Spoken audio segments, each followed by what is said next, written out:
Hello and welcome to the channel. As always, like the video, and if you enjoyed the story, leave a comment on if you would want more. This fanfiction was not created by me, but in the description there is a link to the fanfic so you can show your support to the creator and read along. Without any more delay, let's dive into the story. There wasn't much to say about the ostrich mission. It was kind of like what Naruto thought it would be like, really. Nothing of interest. It was basically a retrieval mission, locate the target and then bring the target back to the village. The mission didn't even take them out of the country, just to a nearby hamlet where they noted to the authorities the ostrich was spotted at. Besides how somewhat annoying the beast was, and how surprisingly good the flightless bird was at taijutsu, the ostrich was no match for Naruto's team. With Sasuke's already excellent skills in taijutsu and Naruto's skill with his shadow clones, the ostrich couldn't do anything. Now, it was being dragged back to the village with the help of Naruto's clones. Sasuke, however, let his displeasure known on the mission with grunts, growls, and being even more possibly grumpy about things. He snapped at Sakura a few times on the mission, and couldn't stop glaring at Naruto. It had gotten to a point where Naruto snapped back at him. You know, you could stop complaining about this now. We're finished with the mission. We shouldn't have done this crap in the first place. How many times have we done these retrieving a missing pet missions in the past? That stupid cat Tora ring a bell in that empty head of you? Hey, man. At least we did the mission. It wasn't the most riveting, yeah dash. Wow, Sasuke interrupted with a smirk. Not only do you know how to use riveting in a sentence, but you know what it actually means. Naruto gritted his teeth. His patience was starting to wear thin, and he was this close to breaking out in a fight with his teammate. Just because it wasn't all that cool, Sasuke, doesn't mean you needed to bitch about it every last second. Sasuke gave Naruto a smoldering look. I didn't not bitch every last second. Naruto looked at Sasuke with a deadpan. Okay, dude. I didn't. Sasuke reiterated. Then, he damn near snapped his own neck by swinging his head towards Sakura's direction. He could have sworn the girl coughed just then. Sakura? Got something to say? And no, Sasuke-kun. Sakura held her hands up in defense. I didn't say anything at all. Poof. Naruto snorted at the exchange. Anyway, it's over with now, bastard, so we're going home. Sasuke scoffed. Of course. This didn't even take all that long either. I dash. You could have stayed in Konoha and trained. Yes. We get it. You said this not once or twice these past hours, but 5 times. 5 times, Sasuke. Sheesh, and I thought I was supposed to be the annoying one of the group. Naruto said sarcastically, which did prompt Sakura to giggle at that. Shut up, dobe. Sasuke growled out, looking embarrassed now with a slight redness on his otherwise pale face. Don't get all high and mighty. You know we deserved a better mission. Yeah, but you heard the guy at the mission desk. They didn't have B ranks today. Sasuke only scoffed at that and folded his arms. Sakura tried to cheer him up. Well, these missions aren't so bad, Sasuke-kun. At least it's free money. Sasuke glared at the pink-haired female. Yep, of course. Sure, you wouldn't mind, Sakura, you don't do anything usually. Is it fun doing nothing at all on the missions we've been on? What about today? What were you doing to help get the bird, huh? Sakura looked down, obviously hurt by that. Naruto growled. Shut up, bastard. Sakura didn't need to do anything. We could dash. She never does anything on these missions. She's still dead weight to the team, even after being a genin for a whole year. Sasuke shot back coldly, uncaring of Sakura's reaction. If he did care, he would have noticed a tear streaking down her face coming from her eye, and perhaps stopped ripping into her. That was enough to get Naruto livid.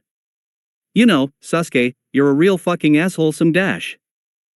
Oh geez, you kids are so loud.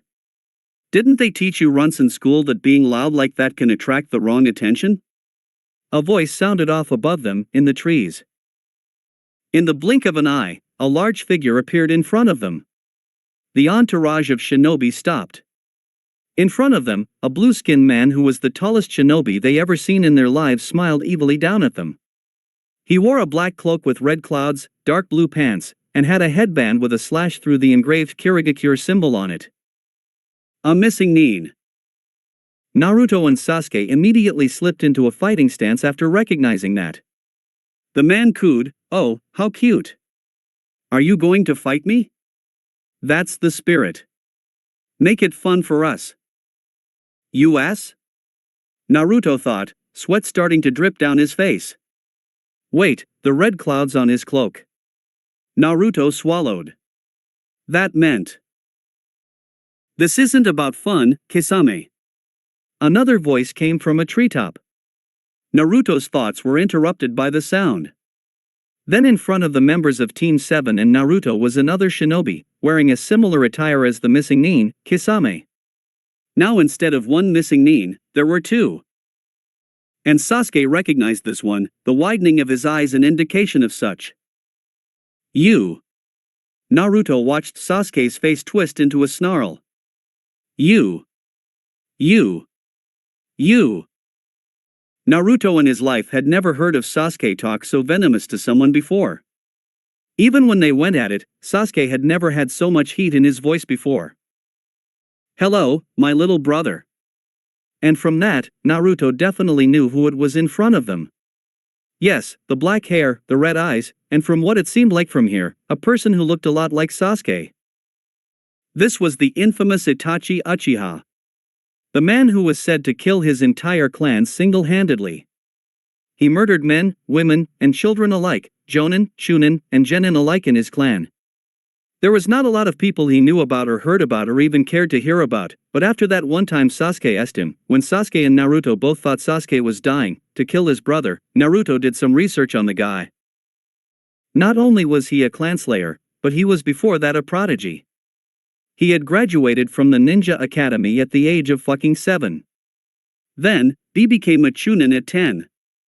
And if that wasn't insane enough, he became an ANBU captain by the age of 13. Itachi Uchiha was immensely powerful, and he was incredibly young still. That meant that they had to run. Itachi Uchiha, Sasuke growled. It has been a while. 5 years. It's been 5 years since that night. Since that night you took everything from me. Today will be the day. Arcs of electricity erupted from Sasuke's right hand. Naruto looked at the technique his teammate was starting to create and knew it was a lightning release technique. It seemed like this was what Kakashi taught Sasuke over the break before the third round of the Chunin exams. That eye, the younger Uchiha's eyes became wine red just like his older brother. Will show you, a snarl marring his face. My hatred. W8, Naruto tried to warn him, but it was too late. Sasuke nearly became a blur to Naruto's eyes, with speed that rivaled Rock Lee. The already small distance that was between the missing nin and the 3 13-year-olds was closed. Kisame had already moved away with a smirk, but Itachi stayed in place. That was because before Sasuke could hit him, Itachi had stopped the boy with one hand, grabbing the wrist of Sasuke.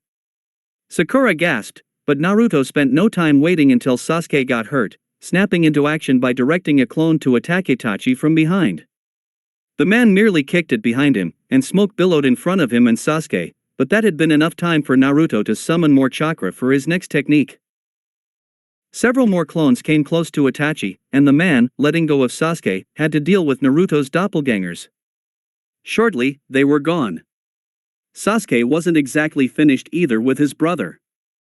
Using the cover of the several clouds of smoke, Sasuke quickly finished doing a few hand seals, and a large plume of fire erupted from his lips. Itachi didn't bother moving away from it, as his partner, now with a large sword in his hands, nearly swung his blade at the fire, and it split apart. Naruto's jaw dropped. Pretty sure that's not how swords work. Now, Itachi-san, try to dodge that fireball next time. After all, my poor Samahata hates the taste of fire-natured chakra. That was unneeded, Kisame. My brother's pathetic fireball could not injure me, Itachi mentioned flippantly. Fuck you, you piece of shit, murderous bastard. Sasuke roared, to which Kisame chuckled at. Ooh, boy. Such animosity between you two brothers. I guess Sasuke-chan here can't forget what happened that unfortunate night, huh? Kisame smirked. Stay out of my way, freak. Sasuke raged at his brother's companion. This is between me and him. And why should I do that? He is my partner after all. I should help him out. Plus, freak? Really? The blue man grinned madly. I don't quite like what you said about me. What's freaky about me, smooth skin? Perhaps I should carve you up a bit, and see who would be the freak then, huh? Kisame. Itachi calmly spoke in a low baritone, without any sort of emotion in his tone of voice. I believe I shall indulge my foolish younger brother's desire to fight me for a few moments before we get back to the task at hand. Do not interfere, but of course, keep an eye out on Naruto-kun and his female companion. Kisame sighed melodramatically. Ah, how boring, Itachi. Can I just play with one of them while you mess around with your kid brother? After all, he turned his head towards Naruto and Sakura with a deadly smirk, killing intent seeping from him like it was coming from the pores of his shark-like skin. For one of them, it doesn't matter if we kill them or not, and I don't exactly remember Leader Sama saying we can't rough up our target. It was like looking at death himself. Naruto had never felt such heavy killing intent before besides from the Kyuubi, Gaara, or Zabuza. If they wanted to, the missing Nin could kill his team right away. He knew he was sweating throughout his whole body, his shirt, his pants, his underwear. He was sweating in places it felt awkward to sweat from. He could barely move, and he knew it was worse for Sakura. The blonde boy turned his head and confirmed such. Sakura looked like she was a zombie, ashen and mouth gaping. He had to get the girl out of there, and then also Sasuke, and they had to get back to the village. They were only a few miles away too, he noticed, as he licked his chapped lips. Come on. Do you think Leader Sama minds if the one we must capture comes back with one leg removed? I doubt it. The tall man tried reasoning again. Kisame. Itachi uttered his partner's name again, the same tone of voice he had before. Kisame didn't look cowed at all by that, but Kisame sighed, either in defeat or just melodramatically again. Oh, pooh. Alright, killer. You don't need to tell me twice. Kisame placed his giant sword on his shoulder. Okay, kiddies, don't run now, or else I might have to ignore Itachi's orders and cut off some legs, you hear me? Especially you, young man. The blue man wagged his finger playfully at Naruto, still grinning nastily. You definitely look like the crafty type too. Naruto realized what that meant. The man already admitted they were after one of them, even though he didn't say who. Naruto had a feeling he knew who, himself. This is exactly what I read up in that letter from Sarutobi Gigi. He warned me of the men who wore red clouds. They're after the Kyuubi. If I don't get us out of here, we're all dead. But he had to do it sneakily. Sakura was damn near catatonic, frozen like ice, gasping loudly like a fish out of water, sweat dripping down her youthful face. Naruto eyed her for a moment, before knowing what he'll do first. As Sasuke would fight Itachi, and Naruto knew perhaps in vain, this man is a mass murderer. Of course, Naruto would get Sakura and a few of his clones out of here. With the Doton Moguragakure no Jutsu, he could move not only a few of his clones underground but Sakura as well. Sasuke had already started to go against Itachi, with taijutsu that was unlike his usually collected and defensive style. Instead, it was aggressive haymakers, swings, and kicks that the 13-year-old used against the rogue ninja. Itachi moved so lethargically, it was almost as if he was bored, obviously playing with Sasuke. Sasuke seemed to pick on that and became even more agitated with his movement. Finally, when that didn't work, Sasuke became completely mindless in his hatred that he tried to hit Itachi with anything, but the man kept dodging. Sasuke was horribly outclassed, Naruto could see that. Hell, the man caught Sasuke's electric attack before by grabbing Sasuke's wrist and suffered no such damage doing so. Naruto had already summoned more of his chakra and summoned a shadow clone under him. He directed it to move under Sakura, and grab her by her legs to drag her underground. Get her near the gate of the village, and then, let someone know what was happened to his team out here. It seemed to work, as he seen his clone's hand erupt from the ground, and grab his frozen teammate. Just like he practiced many times, no traces of a hole were left. Kisame didn't seem to notice or care. Instead, he was completely engrossed in watching Itachi finally catch Sasuke, and promptly break his wrist. Naruto winced as Sasuke cried out sharply. The breaking of bones also perturbed Naruto. I'm sorry, Sasuke. I'll get us out of here. Oh God, I'll get us out of here, man. Foolish brother, Itachi emotionlessly insulted Sasuke. He needs Sasuke in the stomach, and Naruto heard the sounds of Sasuke retching loudly. Even after 5 years, you are still the weak little boy I spared that night. Perhaps I shouldn't have stopped at only mother and father. Sasuke roared again, yelling. That was perhaps the first time Naruto had ever heard him yell so loudly. I will fucking maim you, you fucking bastard. Chidori. This time the attack came from Sasuke's good hand, the left hand. Sasuke had thought he finally gotten some sort of attack on his brother, but as he sunk his hand into the shoulder blade of the Uchiha Slayer, Itachi became nothing but a plume of smoke. Sasuke fell over to the ground, momentum still carrying him forward. As a result, the bones in Sasuke's left hand rattled. Sasuke immediately howled in great pain, as he laid awkwardly face first on the ground. Itachi reappeared, and quite brutally kicked Sasuke until he laid on his back. Then, another kick, and Sasuke was wheezing, laying flat on the ground on his stomach. The older man approached slowly, and then sat on Sasuke's back. When Itachi grabbed his arm as Sasuke kicked and resisted, Naruto knew what was going to happen next. Sasuke struggled and struggled, but it was no use. Itachi bent Sasuke's arm and pulled until the bone in it snapped. Sasuke screeched in pain. With both of his right hand and left arm was broken, Sasuke was a sobbing, crying mess. Itachi merely stood and looked over his brother mockingly for a few seconds. You still lack what I told you to have, Sasuke. And do you know what that is? The older man bent down to the Uchiha Genin and said lowly, hatred. Itachi coldly looked at his hollering brother for the last time, before sweeping his vision over to Naruto. Naruto-kun, please, come with us. Unless you want your teammates to become more hurt because of you. Well, one of them anyway, and you already shitted on your brother hard. Oh well. Kisame chuckled. It seems like the little tyke got the pink-haired girl away. Well done, brat. Well done. Itachi narrowed his red eyes slightly at Kisame. Did you not watch over them like I had said?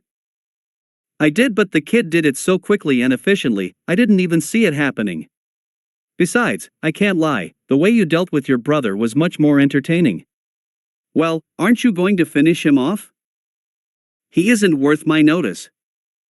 You are so cold, Itachi. The shark-like man guffawed.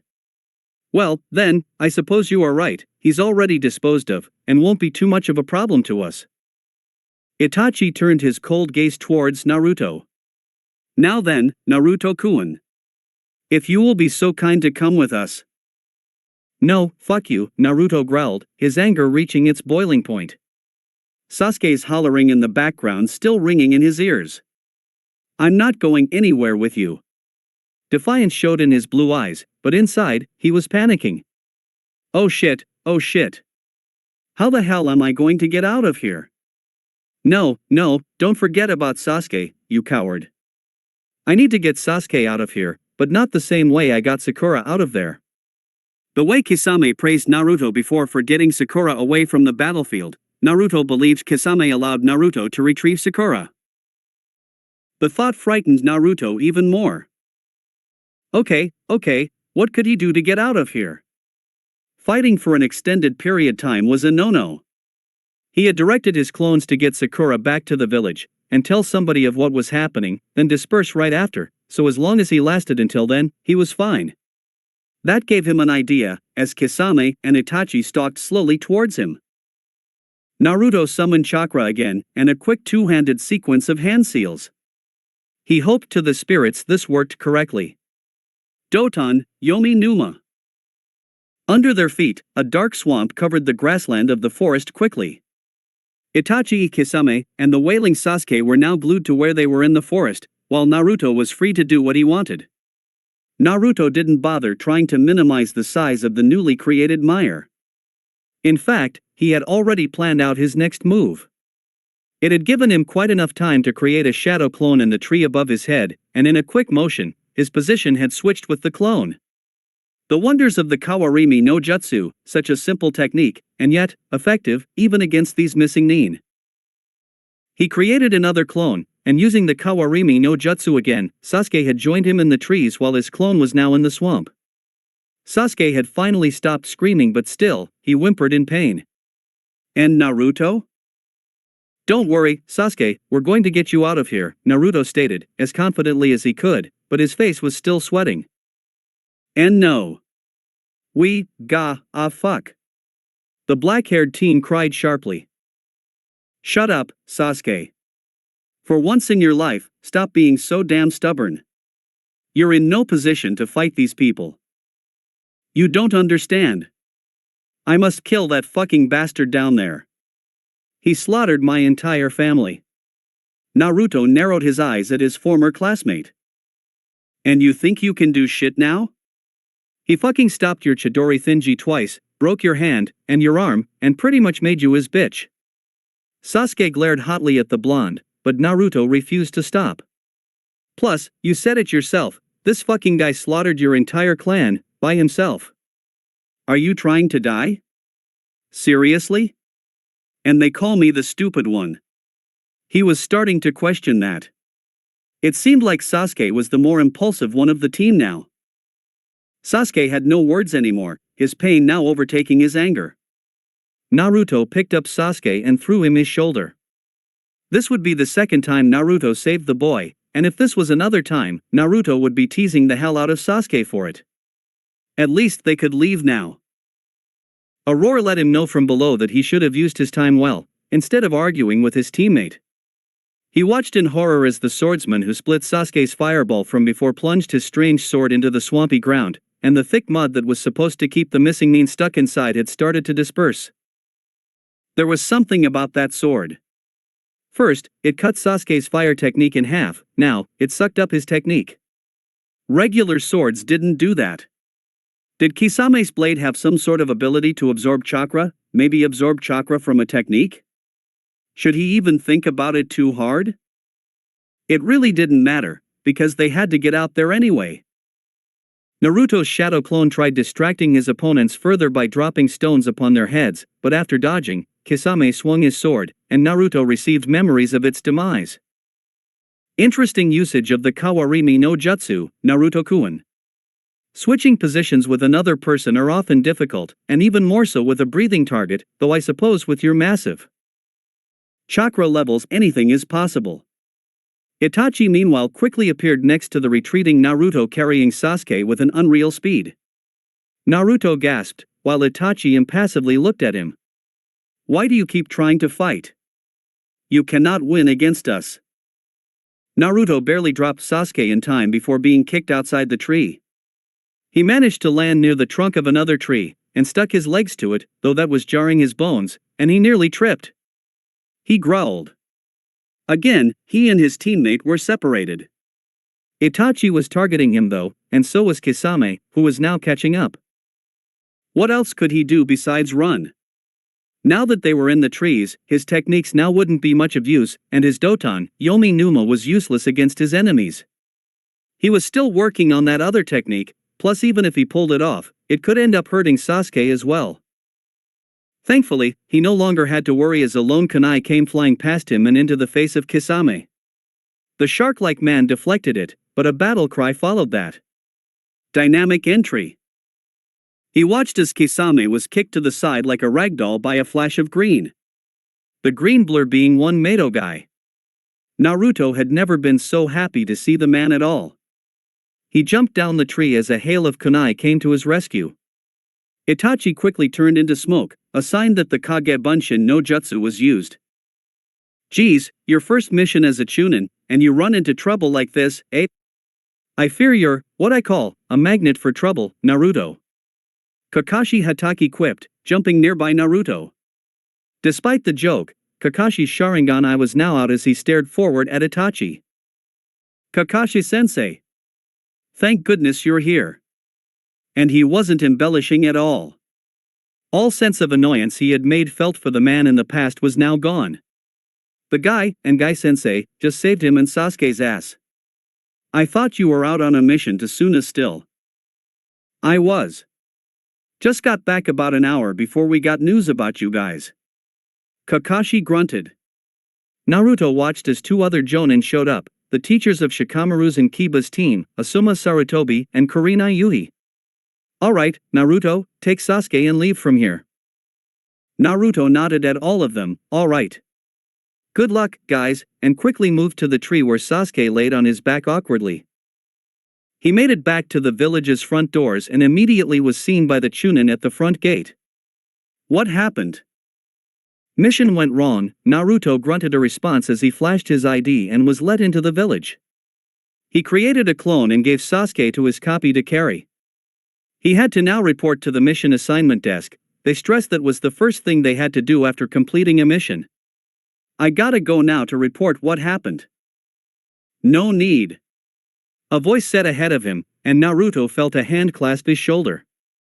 He looked up and seen the new Hokage staring down at him. Come with me, you can give me a full report in my office. So, Naruto talked to Jiraiya, who sat there listening to every detail. And then, Kakashi-sensei, Guy-sensei, Kurenai-sensei, and Asuma-sensei showed up to save us. I see. And do you know why Itachi and Kisame were after you? Jiraiya asked. Naruto frowned. Yeah, I think it's because of my tenant. Jiraiya sighed. That was what I was afraid of. I assume you read about them in your scroll? Naruto slowly nodded. Well, I guess it is time already. I would have liked to have tried this about next month, and let things cool down first, but if this organization is going to troublesome like this, we don't have that long to wait. What are you talking about? You can stand to be somewhat respectful, brat. I'm not the last Hokage, you know? Jiraiya said, sternly looking at him. Thankfully, I'm not too big on protocols and such. Just remember who you're dealing with when you talk to them. Anyway, come meet me back here tomorrow. What for, sir? Naruto tried, remembering the Hokage's last words. Jiraiya smirked. Well, assuming you read the scroll that was given to you, we were going to meet anyway soon. What scroll? The one I gave Kakashi to give to you 2 weeks ago. Naruto blinked, jogging his memory in a few seconds. Oh, wait, that scroll? Wait, Sarutobi Gigi told me to meet. Naruto's eyes widened, and he pointed at the Hokage. The scene would look somewhat comical to an outsider. He gasped, also adding to the comical effect. I'm supposed to meet with you for training. Jiraiya smirked in amusement. Well, kid, nice to meet you. So, yesterday sucked, Naruto noted to himself as he ate breakfast in his house. Filling himself with his cereal and milk, he reflected on what happened yesterday to him and his team. They had to do a sucky C-rank mission, which gave out not so great pay and then got attacked by 2 missing Nins who pretty much beat their asses, especially Sasuke. Oh, poor Sasuke. Didn't he just get out of the hospital? Right after his trip to the Hokage's office, he went to see Sasuke, who was in the ER part of the hospital, again, and Sakura, who was given a checkup, but said that she was fine, just a little shaken up. She stated she would be out by the end of the day, which was good and the only silver lining of this situation. Then, Kakashi-sensei ended up there as well. He quite literally walked out of the building, only to see Kakashi-sensei being frantically moved into the hospital on a stretcher by 2 medical Nins. When he asked them what happened, they stated he had several bone injuries and was in a coma. Itachi and Kisame did all of this, and Sasuke wanted to. Fight his brother alone? He was suicidal. He had to be. Nobody on that team was strong enough to beat Itachi. Naruto felt horrible. Out of everyone on his team, he was the one who came relatively unscathed from the battle, and it was like everything he did in that battle was useless. Sasuke still ended up hurt, he couldn't save Sakura, even Kakashi-sensei got hurt. What if his teacher never woke up from that coma? Oh, and they were on such bad terms too. The blonde would never forgive himself if the man never woke up. Naruto slammed his fists on his kitchen table. He had to get stronger. He had to, and he had to do it quickly, because next time, and oh yeah, there would damn sure be one, he wouldn't have the luck of being saved. At 2 p.m. was he slated to meet the Hokage. After a solemn lunch at Ramen Ichiraku, Naruto walked to the academy and went inside the building. Walking up the flight of stairs to head towards the Hokage suite, talked to the secretary at the desk who nodded at him and directed him to the door. He knocked once and was gained access into the room. Naruto walked inside, coughing a little awkward. "Good afternoon, sir." The Godame Hokage addressed him with a wave of his hand, telling him, "Sit down. I got to finish the last of these papers for a moment. Give me a minute or so." Okay, Naruto said, and sat down in the chair in front of the desk. He felt like he was 9 again, being sent to the principal's office in the academy for being caught pranking people again. He put his hands on his knees, hummed awkwardly, and tried waiting patiently for what the Hokage wanted with him today. Finally, the leader of the village sighed in relief, and turned to him, dropping his pen on the table. "So, I heard you want to become the next Hokage." "Ah, yeah, I do." Hokage. That's a hell of a job to aspire for. You sure you can handle it?" "Well, I won't know until I try, right?" Naruto countered, his eyes narrowing slightly. Jiraiya grinned. Indeed. Well, I was just asking. It's good to know." So, the Hokage stretched. "Let's get down to business." "I'm ready, Hokage-sama," the young Chunin said determinedly. "Good. You came here on time like I asked to you also. That's great. So, Sarutobi-Gigi wants me to receive training from you, the Hokage." "Yep. You know exactly what you wield inside you, right?" Naruto grunted in annoyance. "Yeah, I know." "Have you read what the Sandaime has written in his letter to you about them?" "Yeah, I did." "So you know how important this is?" "Yeah." "So, there are people actually trying to capture me because of the Biju inside me?" "So, Itachi and Kisame are a part of that group?" Jiraiya nodded solemnly. "Yes. They are called the Akatsuki, by the way. These people are some of the world's most dangerous missing means and are suspected all to be beyond the level of mere jonin. Intel suggests that the leader was strong enough to take out the leader of Amigakure. The leader was once seen on the level of other 5 Kage of the continent." Naruto sighed, feeling not very surprised at that. Instead, he felt annoyed. There are people that freakishly strong like Itachi and Kisame, and they're coming from me. Not just you, but the few others who share your circumstance. "You mean being a Jinchuriki," Naruto stated, wincing. "Yes. That is the biggest part of our training together." Jiraiya leaned forward and folded his hands together, his face serious. "It goes without saying, but despite how you feel about your inner tenant, it will help you out during battles." "I know," Naruto stated, still irritated by it. "So, what? Are you going to train me how to use that power?" "Get a little more excited about it, kid. This power is what others could only dream of. Probably why those criminals are coming after people like you." Jiraiya smiled slightly. "Can that power even be controlled?" "Yep. It can be controlled. You're not the only Jinchuriki in the world, you know.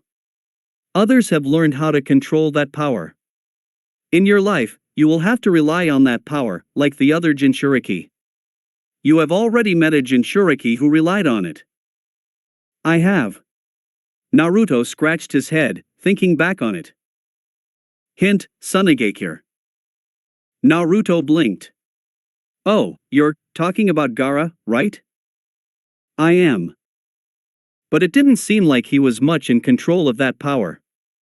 He seemed like a loose cannon to me. Only because of his demon's sealing. Whoever did the sealing for that boy was rushing badly to do it, or wasn't nearly as good as a Fuinjutsu expert as our Yandame was. Then again, the Yandames. Fuinjutsu was top-notch, second to yours truly, of course. Jiraiya boasted with a smirk, pointing at himself. Naruto then remembered something involving the Yandame and Jiraiya. So, wait, you were the Yandame's teacher, right? Yep. I taught the man nearly everything he knew before he became the Hokage. Now I'm the man taking over his job. If things were different, he would be here instead of me. Jiraiya said.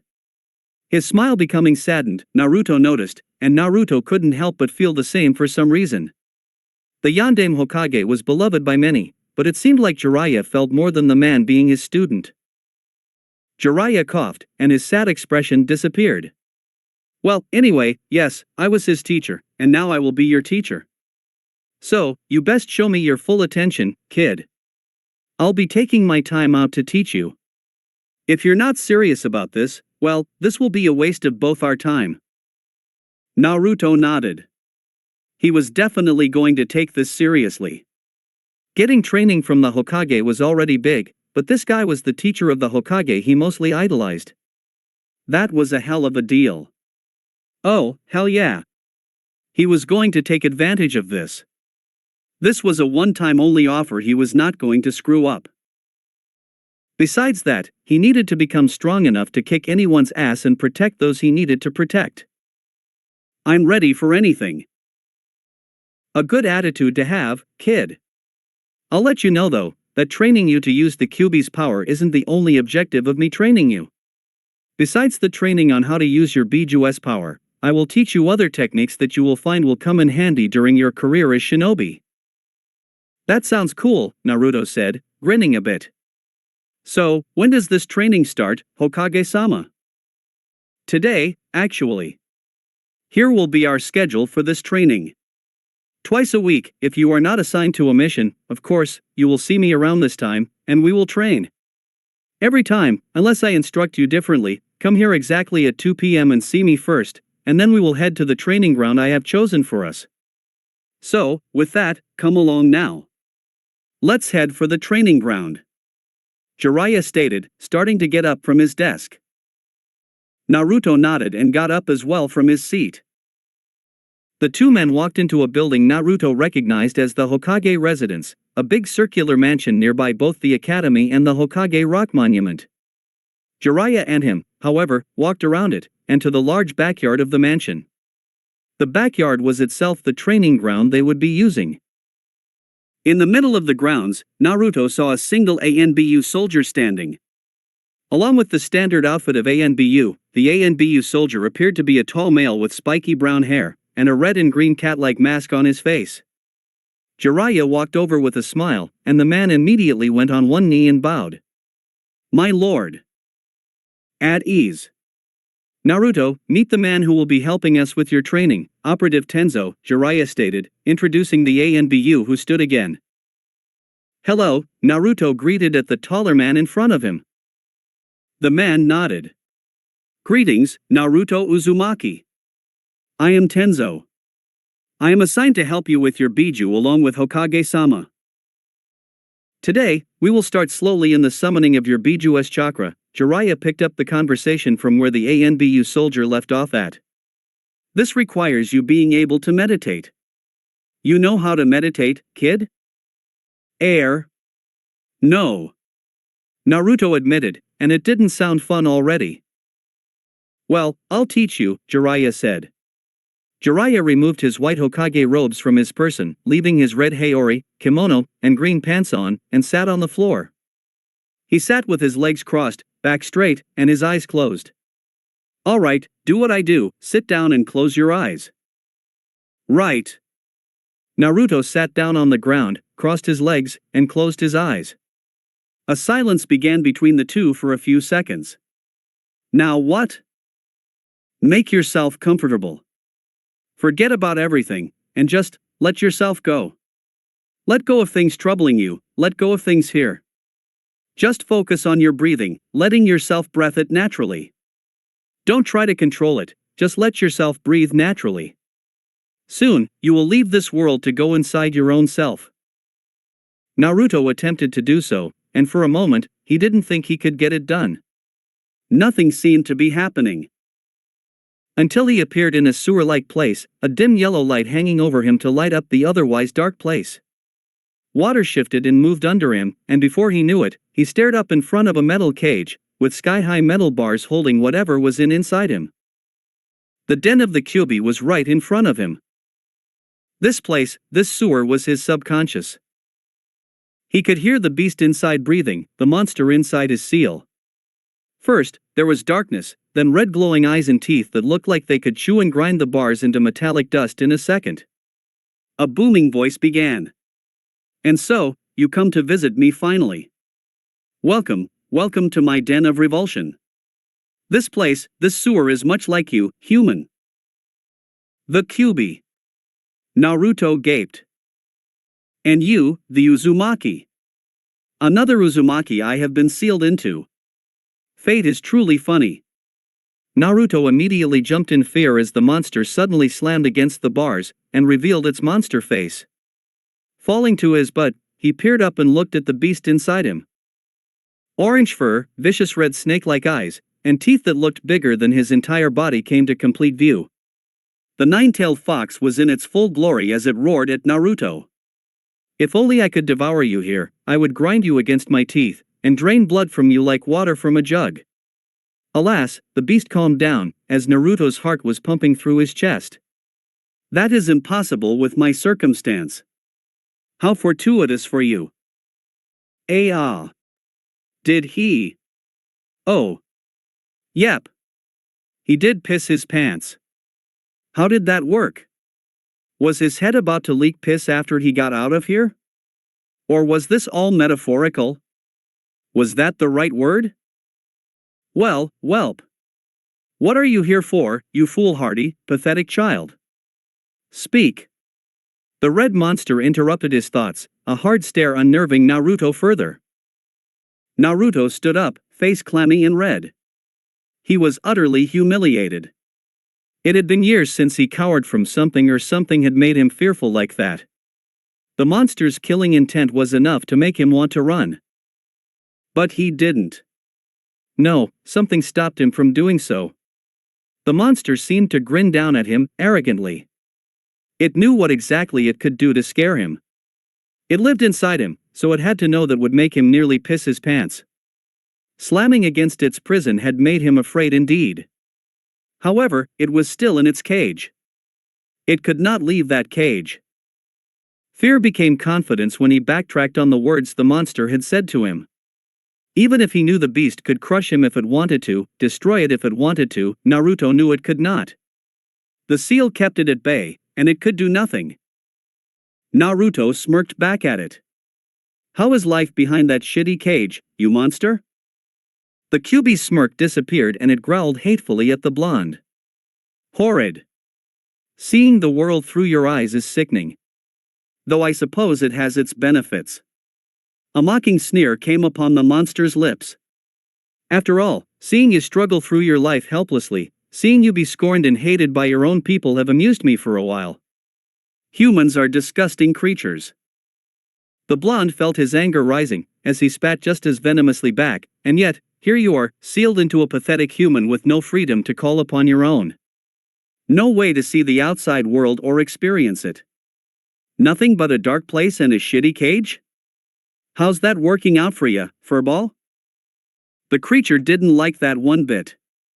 It slammed against the cage again, and although Naruto winced, he didn't make a sound this time around. Silence. Get to why you are here already. You know what I want. I want to be able to use your power when I need to do so. The Kyuubi scoffed. And why should I give you the power to do that? There is nothing for me to gain. There is. You know about them, right? The people who are coming for me in order to get you? Would you want to be captured by a bunch of other shinobi? You're stuck in me, sure, but wouldn't it suck to be released, only to be used by people again? If people are actively seeking you out, then wouldn't that mean they have the means to control you? The beast paused, glaring at the blonde before laughing loudly. Ho ho ho! How brave for you to come here and demand something out of me.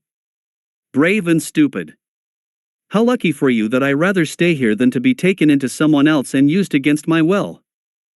Let's make a deal. I can use your power when I need to, and you get to stay safe and sound inside me. Think of it as giving me rent money for staying here. Fine. The monster then glowed, and energy poured off its body. Red tendrils of power leaped out to Naruto, who looked fearful. Naruto groaned as the power started to fill him. The beast smiled at him again, as Naruto's vision turned red. Here. You can have an iota of my power. Let us see if you can handle it, whelp. Ha ha ha. The sewer place disappeared, and instead, the bright world that he had known for 13 years appeared. Naruto's shoulder was being held by the ANBU soldier, and the Hokage peered over him with a smile. Well, I can see that the Kyuubi was kind enough to give you some of its power. You look wild, kid. How do you feel? Feel? Naruto noticed the difference in his voice. It sounded strangely deeper, more guttural. You know, what does the power feel like? Naruto looked down and blinked. Like. I feel warm, stronger. Like, I could run laps around the village and not break a sweat. Do you feel like you want to hurt anyone? Jiraiya asked, seriously. Naruto thought about it for a second, before shaking his head. I don't. There's no one here I want to hurt. Good, good. From what I heard of this state of power from other Jinchuriki of this world, this is what is called a Jinchuriki initial form. Not quite worth a tail, but somewhere in between using your normal chakra and your tailed beast's chakra. You lack the demon fox cloak and the swinging tail. What? Okay, sorry, I'm getting too much into it. My bad. Jiraiya sheepishly rubbed his head. Moving on, let's concentrate on using this power for a bit. You said you feel stronger than you were before, and you could move around the village without breaking a sweat, right? Try to move around the compound using your new power as fast as you can. Jump, run, all that jazz. Don't stop moving until I say stop. Jiraiya suggested, moving away from the boy, as did the ANBU. We'll stop when I think it's time to do so. Naruto nodded and got up from his meditating pose. He stretched and saw the bursting energy of orange-red pouring off him. He bounced a bit on the balls of his feet. Naruto felt light on his feet. Incredibly light on his feet. Why, he could probably jump super high and reach the skies themselves, he felt. And so, he attempted it. He crouched as low as he could, and jumped as high as he could, and pretty soon, he was watching the two older men around him from above. He had jumped as high as the tree in the battlegrounds itself.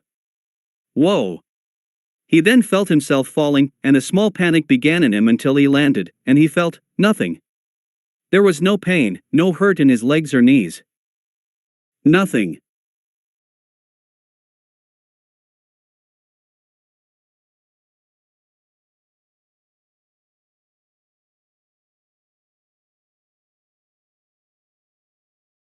Kid, come over, and do something for me. Jiraiya yelled at Naruto from his place in the middle of the training ground. Naruto sped back over to Jiraiya and Tenzo. Still not tired. Yeah? What's up? Seems like you're feeling great and all with all that running and jumping around. Looking at you is making me exhausted. Jiraiya jested. Well, I want you to lift this small boulder up. You think you can handle it? Naruto smirked. Watch me. Naruto grabbed the bottom of the boulder and lifted it with two hands, looking like he hadn't even broken a sweat. Hell, he started to even do squats while holding the boulder, amusing Jiraiya greatly. Where do you want me to put it? Put it back down from where you put it, Jiraiya chuckled. Gently now. I don't need you to scar up the place. You got it. Naruto stated, and put the boulder back on the ground. Jiraiya chuckled. Well, it seems my knowledge on the Jinchuriki is correct. You seem to have increased speed, strength, and I'm willing to bet, even without testing out, increased healing. This power will be like a trump card for you. Rely on it like any sort of tool or weapon to increase your chances of winning in a battle, or as a tool to help you escape the battle. Your current state of power has given you speed that many Chunin and even some Jonin wouldn't dream of having. Awesome. Indeed. Okay, I think that's enough for today about your Jinchuriki powers. I want you to cut the link between you and the Kyuubi's chakra now. Naruto blinked. And how do I do that? Just like how you stop channeling chakra, just cut the link from there. If you have problems, don't worry, we got Captain Tenzo to help you with that. Jiraiya stated confidently, looking back at the Anbu who nodded. Just try it. Hey, maybe even ask the Kyuubi to do so if you can't do it alone. Naruto nodded, and concentrated, closing his eyes. He squeezed them and he thought to himself, come on work. Work. Time passed, and Naruto felt no different. He still felt the same, believing he still was channeling his inner beast's chakra. Finally, he got what he wanted. He opened his eyes. Gone was the red vision, gone was the power that made him feel stronger. Instead, he felt less energetic. Not quite tired, but getting there. Ah, I think I did it. You are going to have to work on the time of releasing the link between you and the Kyuubi's chakra. That took about a minute. A minute is a lot on the battlefield. In fact, it took you 2 minutes to channel the power of the fox. I think I have an idea what we're going to do next time we meet. Okay then. This session is over. Quite a bit we covered day. Good job, kid. Jiraiya congratulated, clapping his hand over Naruto's shoulder boisterously. Thanks, Hokage-sama. For training sessions like these, you can call me Jiraiya-sensei. Everywhere else, sure, you can refer to me as the Hokage. When we're training, or we're off the clock, just Jiraiya or Jiraiya-sensei is just fine. Jiraiya instructed the youth in front of him. Okay then, Jiraiya-sensei. Jiraiya smiled. You did good, Naruto. Well done. Okay, now, I would keep you here to teach you something more, but I think I will save that for later in the week when we meet. Alright then. Meet with me again in the next 4 days, okay? You're dismissed. Jiraiya turned to the Anbu. Tenzo, please escort Naruto off the premises, and return to your duties for today. Right away, Hokage-sama. See ya then, sensei. Naruto said back to Jiraiya, who merely waved, and disappeared in a plume of smoke. Moments later. Jiraiya reappeared back in his office's lounging room. The enjoyment of having seen his godson was gone, Jiraiya's smile was replaced with a stern line on his face. Welcome back, my lord, Hamura stated. I assume you have spoken with the boy, Koharu uttered, her question more like a statement. Yes. Jiraiya merely said, returning to his seat as his advisors stepped to theirs. Jiraiya realized how much he liked the silence that came from not having Koharu or Hamura around. However, that was over with now, with them back in the village. Between the two constantly bickering with him, and trying to tell him what to do, he wondered why his sensei didn't take them off his counsel. They questioned his motives so much, it was almost on the lines of insubordination. While, yes, their experience as war veterans and former jonin of the village was to be lauded, they were just that, former jonin.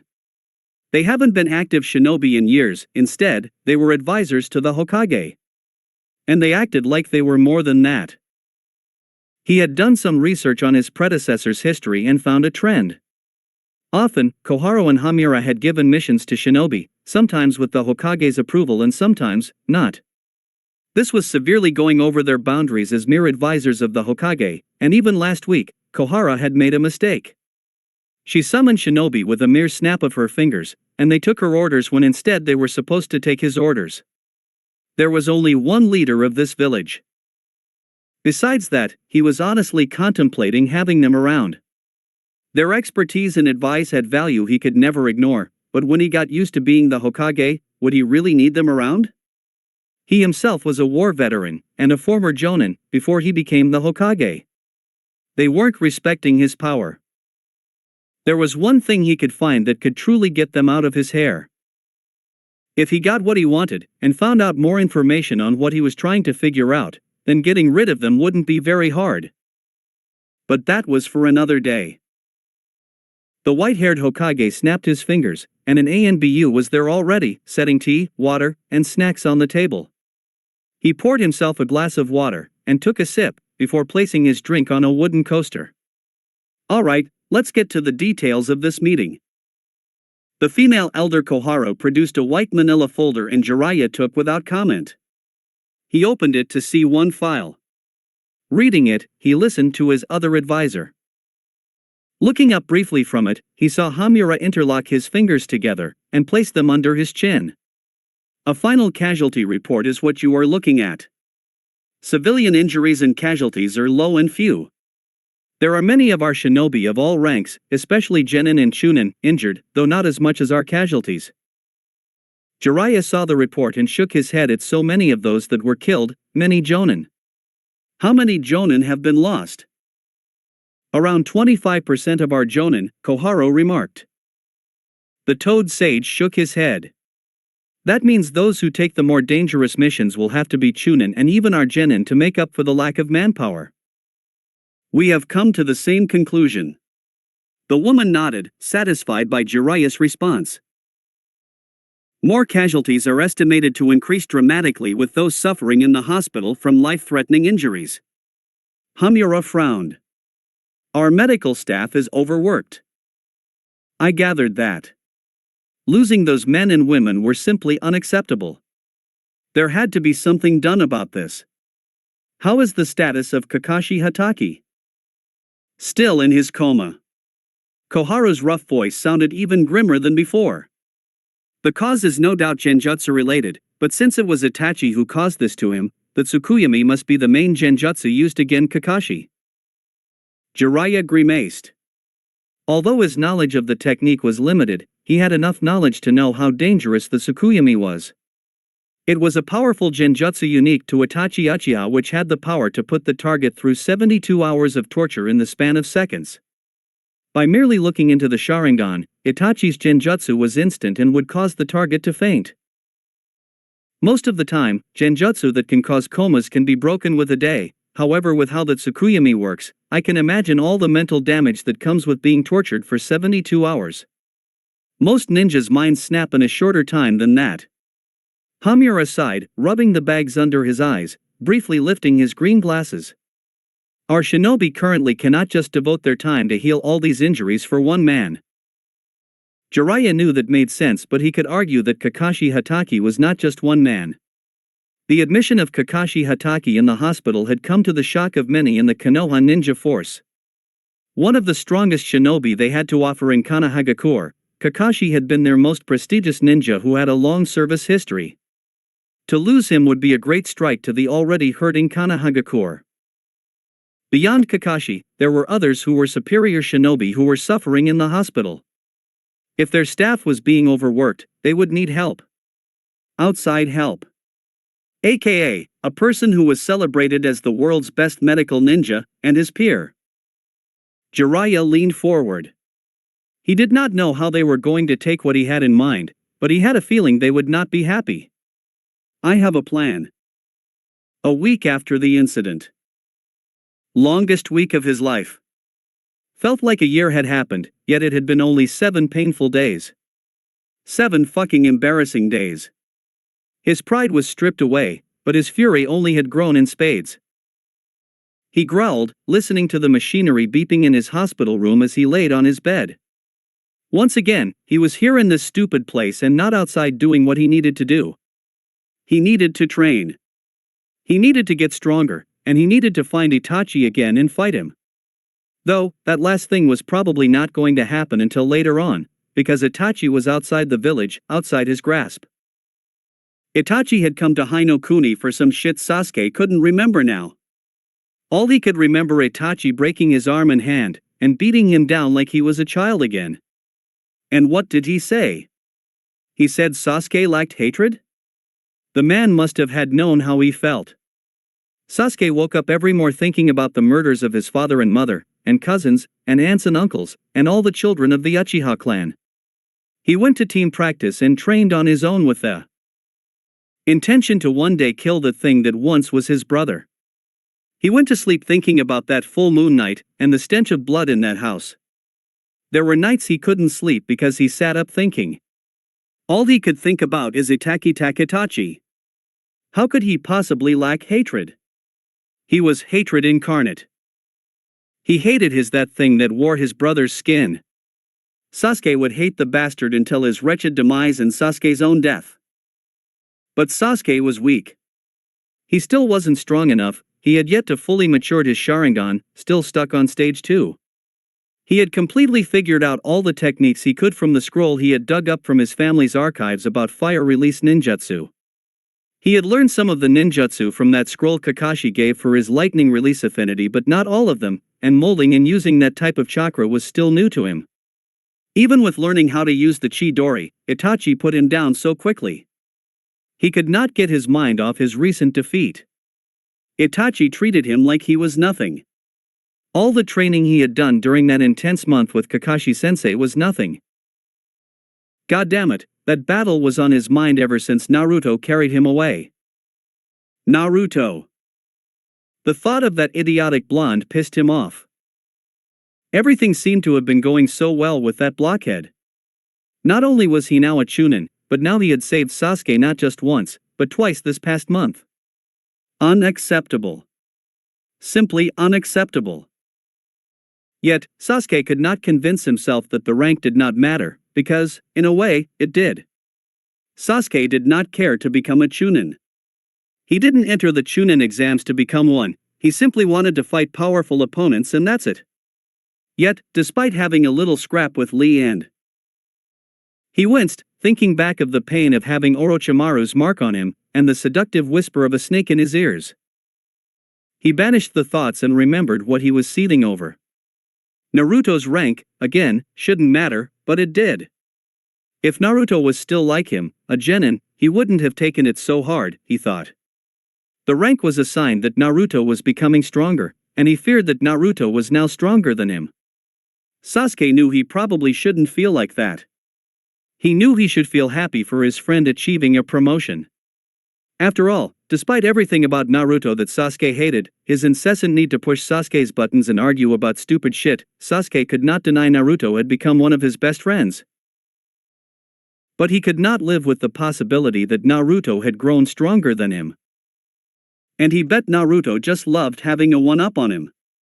He remembered so vividly how the blonde idiot bragged the last time they were in Sasuke's hospital room about his promotion. Fuck that promotion. I bet it still doesn't matter.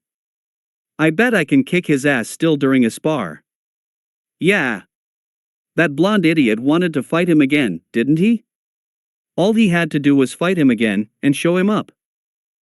Then things would be good again. Then he would know where he stood. He could take being beat by Rock Lee in Taijutsu, because that's all the bastard had, or Gaara, because there was something about him and the way he transformed, but he couldn't lose to Naruto. He couldn't lose to Naruto. Absolutely not, was the cry that came from the mouth of his female advisor, Koharu. Jiraiya had already seen it coming, ready to retort. Counselor Koharu. Jiraiya, why do you insist on allowing the boy dash? Naruto, Jiraiya corrected the woman, narrowing his eyes. Naruto is his name. Would it kill you to at least refer to him dash? So many missions outside the village? Koharu finished, going on as if the Hokage didn't just interrupt her. And why do you insist on trying so hard on keeping him here? Jiraiya asked rhetorically. He rolled his eyes. He is a Chunin now. He's going to have to leave the village. Hokage-sama, the Akatsuki has been an organization we've been investigating for years. You should know, your own spy ring has been scrambling to get any sort of piece of information on them. They are a group of missing nin of unknown quantity that clearly has dangerous shinobi under their wings, such as Kisame Hashigaki and Itachi Uchiha, working together to achieve the goal of capturing the Jinchuriki. The Godame Hokage nodded at his other advisor. Understandable, Counselor Hamura. However, I still believe Naruto should do just fine. Especially when he has a team with him. You believe? Oh, if we are to do things on mere belief, this village would have been destroyed decades ago, Koharu spat, to which Jiraiya pinned a glare at her. Counselor, I would suggest you remember your place and know who you are addressing. I am not any sort of green, wet behind the ears ninja who was chosen to be the leader of the village merely because I was the strongest this place had to offer. I have had many decades of active service to Konohagakure before I became the Hokage. I do not think everyone in this room can attest to that. That silenced Koharu shortly, who didn't look quite cowed as a defiant look was still on her face, but she did not dare speak. Jiraiya continued without further interruption. He then grabbed a crystal ball that was on his side. You remember this old thing Sarutobi-sensei had before, elders? The crystal ball that allowed Hiruzen to check in on Naruto Uzumaki. Hamura stated, knowing fully well what Jiraiya was going to say. Koharu nodded in agreement. The crystal ball served as a medium for a technique the Sandaime Hokage created before called the Tongane no Jutsu. It seemed Jiraiya had gotten his hands on the technique. If one had a target's chakra signature, they could track said from a far range. Hiruzen even reported that he had Naruto's location and had a visual on him even as far as Nami no Kuni, which was a small island just off the coast of the larger Hai no Kuni. It was an impressive technique. Though, it did little to soothe their concerns or convince them that their Jinchuriki would be safe from any sort of harm. The Hokage smiled. Naruto will be just fine. With the Tongane no Jutsu tracking him, a scroll I'll prepare in case he and the team I will assign him on come into trouble, and my watchful eyes, he will never be too far away so he'll be fine. But why the boy, my lord? Koharu spoke up again. An ANBU team would have a better time dealing with Tsunade. We don't need to deal with her. We just need someone that can talk to her. And Naruto Uzumaki will succeed in this talking mission that even our best negotiators have failed at? The elder woman scoffed, once again becoming vocal. What makes him even qualified for this mission? He is barely qualified to be a Chudash. Perhaps you should keep your opinions to yourself, Utatane. The Hokage's eyes turned cold and his mouth in a rare, serious frown. It was a far cry from the usual jovial face of the Toad Sage. The counselor woman stopped commenting and returned to silence. Counselors, I was merely being cordial and allowing you to know beforehand that I was sending Naruto and a team after Tsunade. I was not looking for your approval. Try to see it from our side, my lord. Hamura tried again, a bead of sweat on his cheek. Jiraiya may have had his quirks that the council quite didn't care for, and at times one could mistake the man as a buffoon, but that was a foolhardy assessment. With that deadly release of killer intent, even people as journeyed in their shinobi careers as him and Koharu were, anyone could become shaken by it. And Jiraiya's comment about him being a recently active shinobi wasn't a comment Hamura dismissed. Our best negotiators could not get Tsunade to come back to the village. Even you, her own teammate, could not convince her to come back to the village. You must admit that it seems like an impossible task for young Naruto. Jiraiya then chuckled. The air around the room seemed to lessen, as the elders blinked confusingly at the Hokage. Ah, but you two haven't been in Naruto's presence for very long. The kid grows on you quickly. I'm betting that Tsunade is going to play right into his hands. Both of the elders frowned more deeply. How can you be so sure? Just trust me, Jiraiya resisted the urge to say, and stop questioning me, you idiots, out loud. Though, it would have been in his right. This council was too used to speaking their mind. This village was run by one person, not three. Sooner or later, he would have to remind them of such. though they seemed to get that the decision was already set in stone. The councilwoman spoke up once more with a question. When will Uzumaki and his team leave for Tsunade? We all know that it will take some time to find Tsunade anyway. I think it'll be about a week or so until we get her location. Who is to say? However, all I know is we got one of our best shinobi in the hospital in a genjutsu-induced coma, and the rest of our best is still recovering from crippling injuries from the invasion almost a month ago. We need Tsunade back as soon as possible. Koharu and Hamura both seemed to want to sigh in defeat, as both of them knitted their brows. I understand, Godame-sama. As do I, Hamura chimed in, his reluctance clear in his voice. Good. That's all from me. We're going to wrap this meeting up soon. I need to take a lunch break already. Hokage-sama, if I may, Hamura started. Go ahead, Jiraiya allowed, holding his face up with one arm on his desk. How is young Naruto's training going with his Biju? It's going fine. As you know, me and Operative Tenzo have been practicing with him twice a week trying to get him used to the Kyuubi's chakra. Currently, Naruto is working on trying to draw out and use at least a tail's worth of power. The white-haired man frowned as he folded his hands on his desk and sat up straightly. Why do you ask? Perhaps we can help a bit. We have information on how to train a Jinchuriki properly. Information that seems I never received until now. Jiraiya's frown seemed to get deeper. We did not know whether or not you would be like Hiruzen and refuse to train Uzumaki in the way of using the Kyuubi's power. Koharu said this as if she wanted to shrug nonchalantly. Jiraiya's nostrils flared in anger. This old hag really was getting on his last nerves with her casual ways. Matter of fact, both of these old decrepit fucks were getting under his skin too much today. Enough was enough. Counselors, let's get one thing straight. I am not Hiruno, I am not the Sandaime Hokage. I am Jiraiya, the Godame Hokage. I understand the importance of training Naruto how to use that power, and I understand Naruto needs to be able to use that power like how a Hyuga must rely on using his Byakugan in battle, or how an Inuzuka's best tool is his dog. You knew that as well, but yet you held in this information for me until now. Jiraiya stood, and the elders finally remembered they were in the room of the Hokage. The new Hokage. I am now the Hokage, elders, and I know you two do not like me much, but I am the leader of this village. The Sandaime wanted me and you wanted me too, as you did not object when I was appointed as leader. My word is law, and unlike the Sandaime, we are not bound to each other as old friends or old teammates. If I wanted to, I could have you two removed as my advisors for your willful, constant disrespect for me. Both flinched at his words. The only reason I have not, because, even though you try my patience many times since I took up the job, your expertise, and many decades of being the two behind the Sandaime's every action is to be lauded. However, you will come to either respect me or fail, and I will find someone else to do your job correctly. I am a nice guy, my elders, and I usually like honesty and forthcoming from my subordinates, but remember your place, because I sure as hell know mine. Now, the oppressive air disappeared as Jiraiya sat down in a huff. His eyes flat and hard as he stared back at the two older retired shinobi in front of him.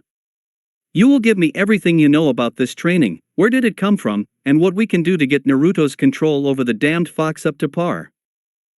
Naruto found himself sighing in exasperation, resisting the urge to fall to the ground in stark exhaustion. It wasn't every day your Hokage/teacher took you out on a field trip inside the country to a large forest to train you how to summon a gigantic animal by throwing you into a chasm full of jagged rocks. Naruto resolved that one day when he became strong enough to beat Jiraiya in combat, he would absolutely fuck him up in return for what he did. The gigantic grumpy old toad nodded down at him in acceptance and begrudging respect. Guess you weren't lying when you said you had what it takes for my challenge, runt. Well done. I accept you as my summoner and all, but next time you summon me, you best get ready to have a drinking challenge with me. Stay out of trouble, brat, and Jiraiya, try next time not to throw him and me inside a fucking chasm, aight? The Hokage waved him off. See you later, Gamabunta. Gamabunta disappeared, and that was the cue for Naruto to collapse in a sweaty, tired heap. spending at least an hour doing chakra control exercises, then trying another hour trying to get down summoning different toad summons, almost having no more chakra do any sort of summoning, then having to rely on the Kyuubi's chakra to summon Gamabunta after being thrown into a chasm, meant Naruto barely had any sort of energy to do anything. All he wanted to do was go home and rest. Jiraiya easily turned over the exhausted Naruto and sat him up. Here, swallow this. Naruto was forced a military rations pill, or loosely termed soldier pill, that quickly replenished his diminished chakra reserves and jolted him back with renewed energy. Despite this, Naruto wanted today to end and did not welcome the new energy he felt. That just meant more training, or slave work, whichever you wanted to call it. Naruto sighed, "What's next on the agenda, Jiraiya-sensei?" "Why sound so dour, Naruto?" The man guffawed. "I thought you would love to learn some more ninjutsu, kid. Especially with this new one I'm about to show you. This technique is the move the Yondaime himself was famous for." Jiraiya then held his palm out, and a sizable blue ball of chakra was shaped in his hands. Naruto's eyes widened. "And no way. Ah, you recognize this move, huh?" "Of course. It's the freakin' Rasengan." Naruto's eyes shined in awe. Just like the Hiraishin no Jutsu, the teleporting ninjutsu that the Yondaime Hokage was so famous for, the Rasengan was just as known and attributed to the Hokage Naruto thought was the coolest of the Hokage. "Do you recognize what can it do?" Jiraiya then pivoted and slammed the ball into a tree, grinding through the bark and wood of the tree like it was paper. "I'm going to learn that?" I didn't stutter, did I? Jiraiya chuckled, the ball in his hand dissipating. "Alright, settle down now. It's not like you're going to have this much exuberance when you start learning." "Why? What's wrong?" 2 hours later, when the sun was coming down, he knew what was wrong. Jiraiya, who was resting on the tree, got up and dusted off his green pants. "Alright, Naruto, time to go back to the village. I just wanted to get you started on the technique and I'm getting quite bored watching you dick around with the balloon." "Fuck you, sensei," Naruto eloquently commented.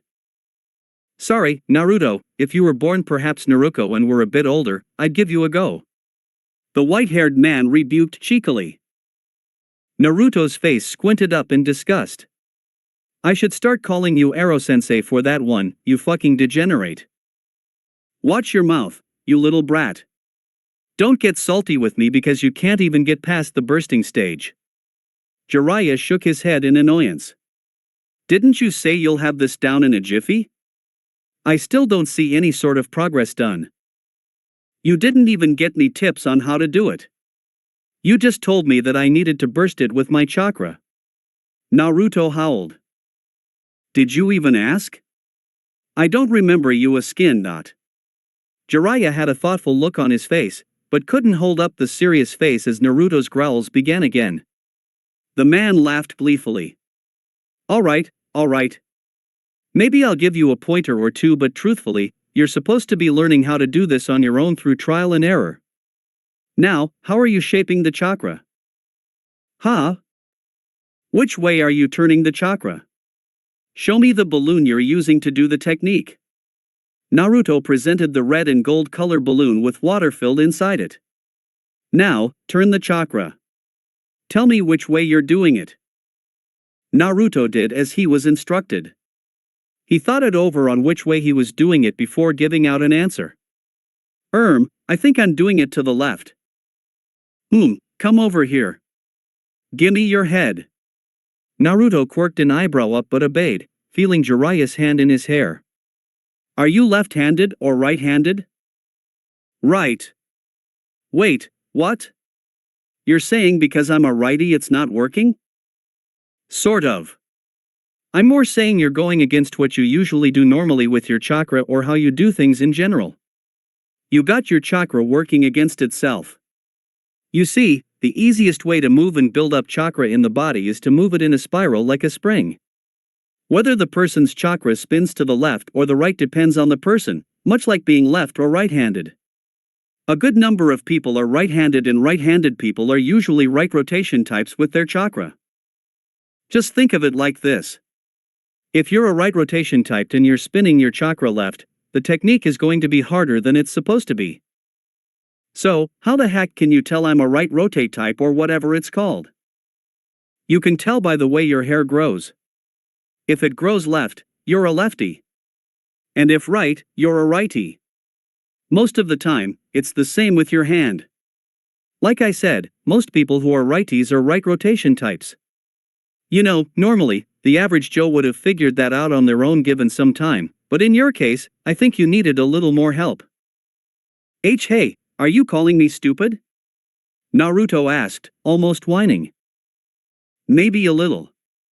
I kid. Jiraiya stifled some laughter at Naruto's downtrodden face. To be honest, I thought this would be perfect for you. It doesn't require hand seals, which you admitted you aren't too great at doing yet.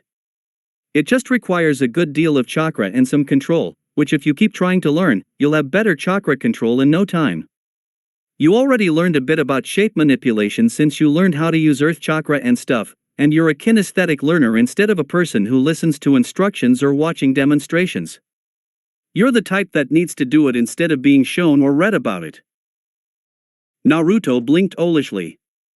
It was surprising that Jiraiya knew that much about Naruto even after a little bit of the time he's been learning from the man. The man, despite his quirks, wasn't that bad of a teacher at all.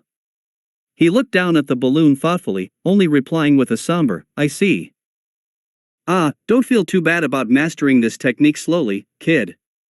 The Yondaime Hokage took 3 years creating and mastering this technique. Don't feel too discouraged not getting the technique down too quickly. Oh. But the Yondaime ain't me, old perv. Naruto smirked confidently. I'll have this technique down quickly, just count on it. Jiraiya patted Naruto on his back with a grin on his face. That's the spirit. Now, remember what I said. In order to do it, you must rotate your chakra in a certain direction your chakra is used to. So, what you're saying is I should spin my chakra, right? Jiraiya nodded. Naruto blinked and tried again by applying chakra to the balloon. Naruto gritted his teeth, but besides the familiar erratic movement of the water inside the balloon, nothing happened. Naruto sighed and slumped his shoulders in defeat. It seemed like he wasn't going to get it down tonight. He then offered the water balloon back to the Hokage. Jiraiya shook his head. Keep the balloon. Matter of fact, Jiraiya took out a scroll from his back pocket and unraveled it on the ground. He then placed his hand on the seal of the scroll and out of it, a full brown bag came out. This is a scroll containing some extra balloons just in case you somehow end up breaking your balloon without using chakra by tripping on it or some other shit. Good luck, kid. Jiraiya resealed the scroll and handed it to Naruto, who nodded. Alright. Naruto smirked. You'll see, I'll show you. Jiraiya waved him off and started walking towards the village. Yeah. It took them a little bit to get back, but after 30 minutes, they were back in the village around 7 p.m. Jiraiya and Naruto decided to split for the day. Despite knowing he probably should just relax for the remainder of the night, Naruto still wanted to train on the balloon again. Well, the balloon was small enough that he probably could train at home, so after he got a bite to eat for dinner, like several bowls of ramen, he could practice for some few more hours and go to sleep. As he was finishing the last bit of his final bowl of noodles for the night, Naruto thought about the balloon again as he swirled his broth with his left hand. His right hand was holding the bowl steadily. What's the secret to this move? How can I do it? Every time I try to do it with one hand, it always fails. It's stupidly hard to summon the chakra and then spin it with one hand, so how can I? Then Naruto trailed off as he thought about an exercise from last month that dealt with a similar concept to chakra moving like the first step to the Rasengan. If he couldn't do it with one hand, then that's it. He yelled, alerting Ayame and Tucci who were still cooking in the back. Naruto-kun? What happened? Gotta go, thanks for the meal. Naruto then put his money down he owed and ran with the scroll he had in his back pocket. He had this down, he just knew it. When they met back in the training grounds they usually used in the village, Naruto would blow Jiraiya's mind away. Very nice. Now, do it over again without your other hand. Naruto frowned. That? You didn't tell me there was a stipulation to how to do this. Naruto had thought he had it solved.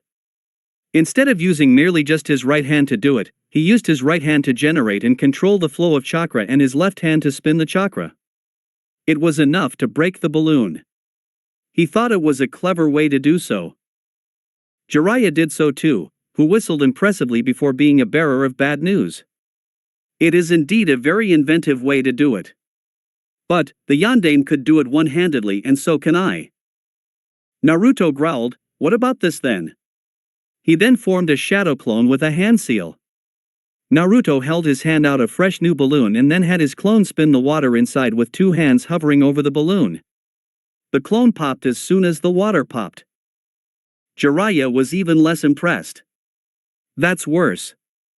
Doing it with a shadow clone is more time-consuming for a technique that is supposed to be fast to form and require no hand seals. How long did it take you to form a shadow clone and then spin the balloon's water? A minute? That's too long in battle. But that shouldn't matter. I did it correctly. So what? You can't supplement control for power, kid.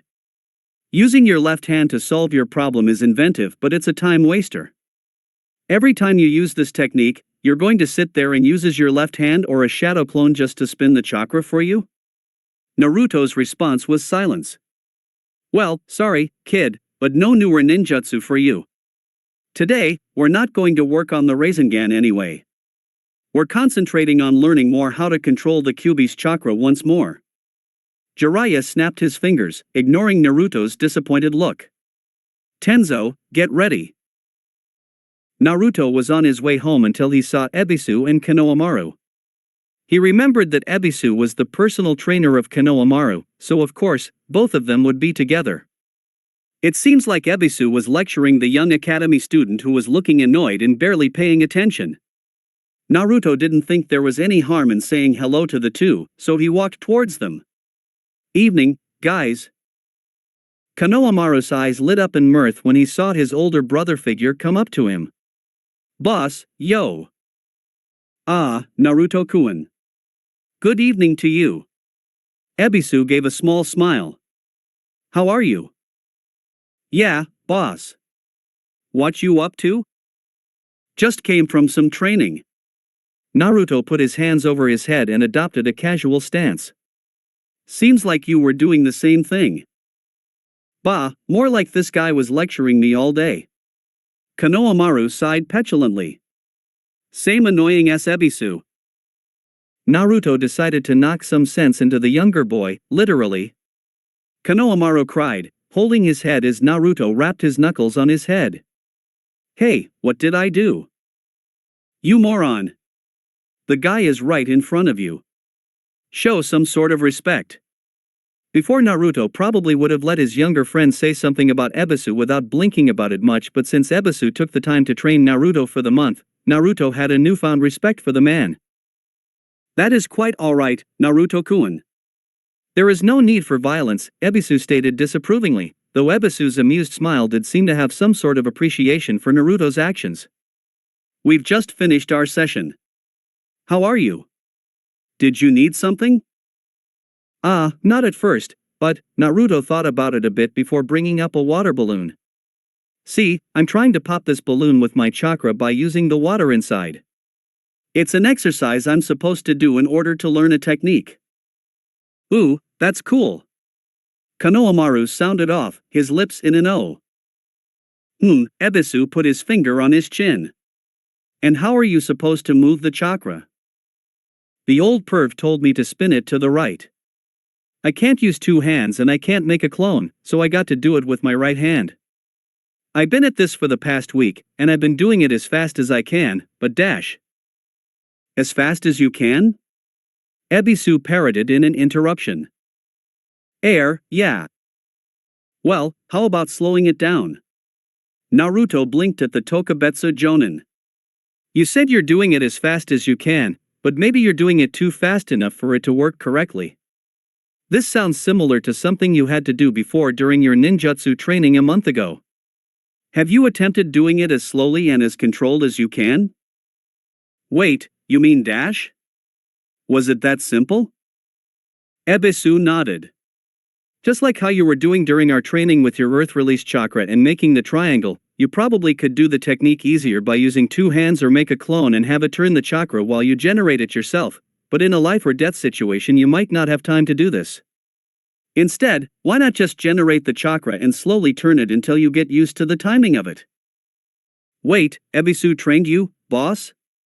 Konohamaru blinked in surprise. When was this? Naruto ignored his younger friend and stared at the balloon and started concentrating, closing his eyes. In his mind's eye, the chakra was placed inside the water and started turning to the right slowly, carefully. It was gentle and he was quickly getting used to the speed, but it wasn't going to be enough to break the balloon with the water inside. He needed a torrent inside of a small spin. The balloon started moving in a pace, unlike the erratic moving it did before. So, how the hell am I going to break it now? This won't be enough. Remember what I told you before, you need to work on the speed and that comes with practice. Start slow, and steadily increase the speed. Concentrate. There is no need to rush it. I think you are more concerned about doing it fast instead of actually doing it. Speed is important in battle, but you are not in a battle. Slow it down. Ebisu stressed the last part especially. Naruto bit his lip and sighed, knowing Ebisu was right. Naruto wanted to just be done with this move already. Alright, Ebisu-sensei. I'll try. Ebisu smiled. Do more than try, get it done. Thanks for your help. Naruto smiled. He turned his pleased expression to his younger friend. And that's why I said you should respect Ebisu-sensei a bit, Konohamaru. For a closet pervert, he's not half bad. Ebisu looked scandalized. Wait. I am not a perv dash. Konohamaru rolled with Naruto's joke, rubbing underneath his nose with his index finger and a boyish grin. Heh, alright, boss. I guess if you tried it, I can give this bozo a chance too. My word. Why, I never dash. Naruto waved his hand at the two as he walked the way, listening to Konohamaru's giggling at Ebisu's sputtering. Jiraiya smiled as Naruto finally had the first step of the Rasengan down, impressed it only took Naruto a few days. Good. But here's step 2, power. We're not going to use a balloon. Instead, we're going to use a rubber ball, much harder to break than a balloon. All you got to do is add more chakra to increase the volume and density of your chakra in the object to break it. He threw in the ball, and Naruto started getting to work, but it was clear after a few hours, he wasn't close to the solution. Jiraiya stopped Naruto after a while and Naruto had once again had to do the usual, play with his Biju's chakra. At least it didn't take any longer to summon his demon's chakra than it did when he first did it weeks back. Still, Naruto was determined to keep trying with the Rasengan on his time. He spent the rest of the week trying on this step. More chakra he poured inside it and spun it slowly until he increased the speed. He concentrated on the spinning, focusing it into one place until finally, the ball exploded in his hand. He got down this step down by the next time he and his Hokage/teacher met. Very impressive, Naruto, Jiraiya smirked and gave him the instructions to the last step. Last step, containment. Combine both steps you learned before but instead, you're going to use a balloon to not break it. Not break it? Not break it. You're going to spin the chakra inside and generate enough chakra inside it so it can maintain. You must maintain the chakra inside it perfectly so the balloon does not pop. Once you can handle that down, you'll have the Rasengan all set. Now, get to it, kid. Of course, Naruto didn't get that done at all that early and Naruto spent another few days trying to get it down. Jiraiya stated he would not give Naruto any more tips on the Rasengan, not like Jiraiya was doing much help there, during their set training, so Naruto spent his off time trying to do it. Besides that, Naruto had his own training beyond the Rasengan to do. As he formed a clone to deal with that aspect of his Rasengan training, hearing the balloon popping and the clone's exasperated cries, Naruto glanced over at another scroll he had. Okay, so let's read the old man's ninjutsu again. Naruto muttered, moving his fingers down the paper scroll that was given to him. He was in his team's training grounds. Okay, the first ninjutsu, Doton, Dorihiki. According to the scroll's writing, this technique enables the user to create a solid wall of earth as a means of defense. Hand seals, tiger, rabbit, boar, and finally, dog. Either the user can create the earth themselves by converting their chakra into earth chakra, or use pre-existing earth to do so.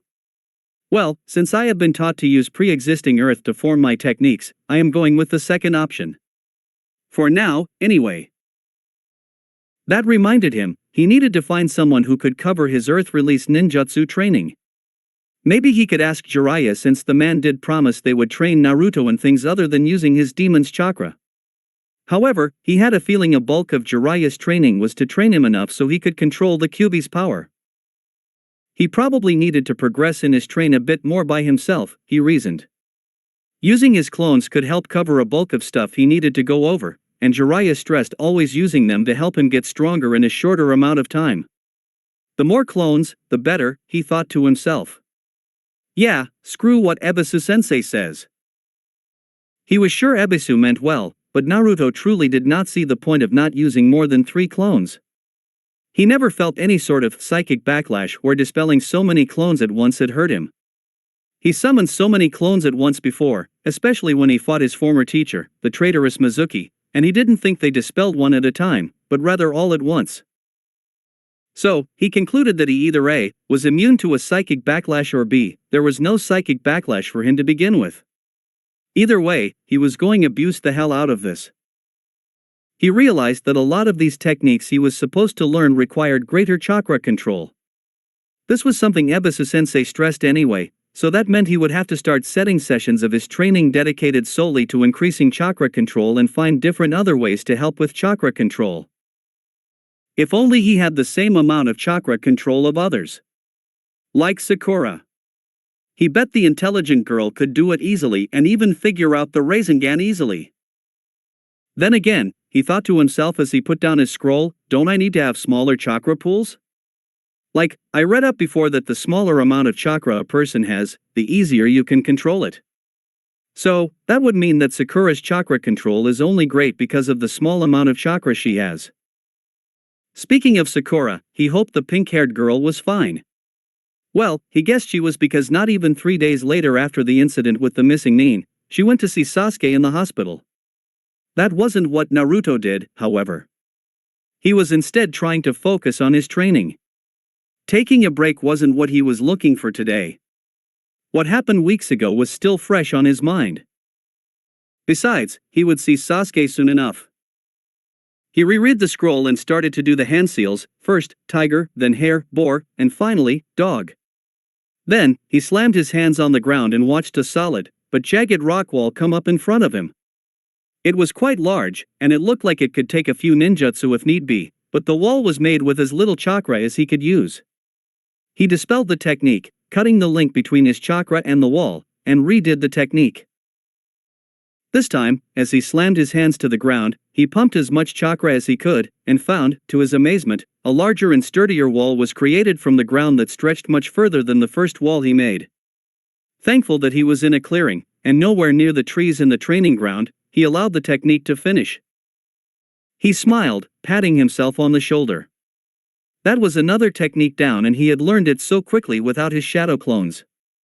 Either these techniques were too easy, or learning earth release techniques really was starting to become like second nature to him. That was the third technique he had finished from the scroll the old man, Sarutobi, gave him before his death this week. He had all day to train too. The stronger he could get, the better he could protect his. Naruto Uzumaki, good morning. Naruto flinched, before relaxing when he saw an ANBU that he recognized. It was Tenzo, the ANBU that was assigned to help with his training with Jiraiya. Good morning? It's not 2 p.m., so I'm not supposed to meet Jiraiya-sensei yet. I am here to tell you that your training will not happen today. Why? Naruto blinked. You instead have been assigned to a mission. Ah, I see, was merely what he said before Tenzo put a hand on his shoulder and Naruto was teleported to the office of the Hokage. Jiraiya's grimace was the first expression Naruto saw in the room. Then, he saw the elders standing behind the Hokage with a similar expression. Then came 5 other people he recognized: Shikamaru Nara, Choji Akimichi, Kiba Inuzuka, Shino Aburame, and Niji Hyuga, who stood farther from the group of others. Naruto didn't care much for Niji, so he didn't bother thinking about the older teen anymore. He did, however, briefly nod at his former peers at the Ninja Academy. He then bowed to the Hokage. Hokage-sama. Good morning, sir. Ah, Naruto. It's good that you're here. As I'm sure Tenzo has told you, you and the other young men here are being sent on a mission. Jiraiya folded his hands and placed his chin on top of them. I will be frank with you gentlemen, this is going to be a mission that, while not exactly excessively dangerous, isn't quite suitable for 2 genin and 2 newly minted Chunin, but thanks to the village invasion we had last month, a lot of our manpower has been diverted to other missions. Plus, I find you guys to have the skills needed for this mission. The man then coughed.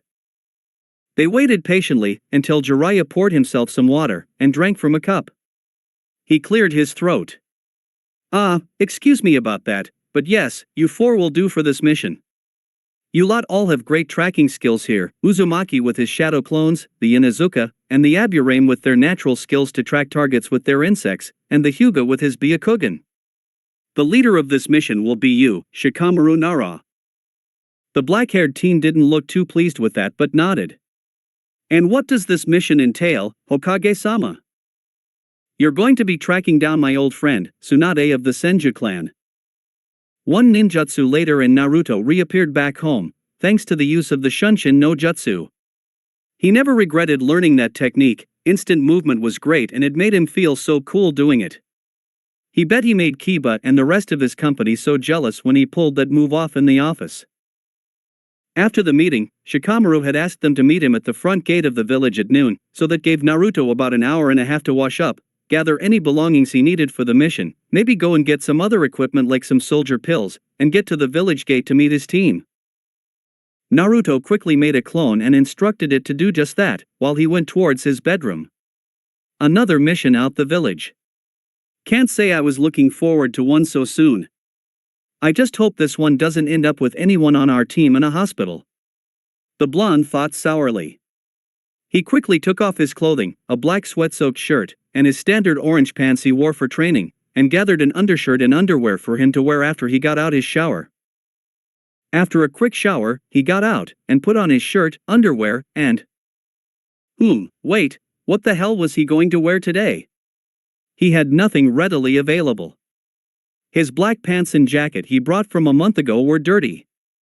His spare orange pants that he had on were also too dirty to go out with outside the village, messed up from early today training. Besides some undershirts, his usual outfit wasn't in good enough shape to wear. That's what I get for slacking off on house chores and focusing on other things. Crap, Naruto thought before sighing audibly. Well, what am I going to wear? Just this white t-shirt? He looked around in his room and tried scanning for something to wear until he saw something, the black sleeve shirt and pants he didn't wear since the Sandame's funeral. Not what he wanted to wear, but did he have a choice? His jacket was not going to be ready in an hour and a half. He walked over to the folded clothing and smelt it. It smelt fine, just a bit of ironing, and they would be fine to wear. He shrugged and grabbed the clothing as he walked over to his ironing board. A little bit later, he walked to his bathroom's mirror and looked at himself. He had to admit, it looked good. The Chunin vest went well with his otherwise black attire. Yeah, coupled with his black fingerless gloves and his black headband, his mission attire looked pretty good today. He also had to admit that putting on the vest with his black and orange jacket under it made him feel unnecessarily hot at times, but he had tolerated it because he quite liked his jacket still. Naruto felt pretty cool. It was kind of like he was wearing Kakashi sensei's outfit. Hey, maybe I should put my headband like how Kakashi-sensei puts it. He grabbed his headband, tied to his head, and tried putting a portion over his right eye. Now I need a face mask and I can be Kakashi-sensei. He shook his head at it and stopped being silly. After fixing himself, placing on his kunai and shuriken pouches on his person, and grabbing his backpack full of materials he thought he would need for the mission, Naruto walked out his door and locked up. No sense with wasting his energy on getting there, especially when he doubted many people would be at the village gate. Naruto walked to the village gate and the first ones he saw there were Kiba, his dog, Akamaru, and Shino. Yo, guys. Hello, Uzumaki-san. Shino nodded at the blonde teen's direction. Congratulations on your recent promotion to Chunin rank. Yo. Don't think I said congrats about the promotion either, but yes, congrats. Kiba greeted, holding out a fist for Naruto to bump. Naruto gladly did so, grinning at his two peers. Thanks, Kiba and Shino. He smiled brightly, basking in their comments for a moment. Akamaru barked, letting Naruto know he was here too. And hey, Akamaru. Yeah, and I guess you're starting to look the part, huh?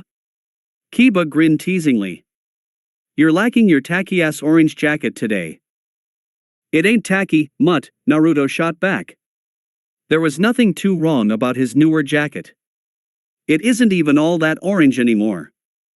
It's mostly black with some orange. Besides, it's dirty. Otherwise, I wouldn't have this on. The Inuzuka shook his head. Seriously though, ramen for brains, you look more professional with that stuff on. Naruto scoffed. What, and wearing a gray parka makes you the expert in looking professional? Kiba shrugged. Hey, man. I am still a genin, I'm sure you can look however you want when you're a genin. However, you're a chunin, there's a reason they give you a vest. You start representing the village at that rank. Plus it's a solid gray color. Not fucking kill me orange.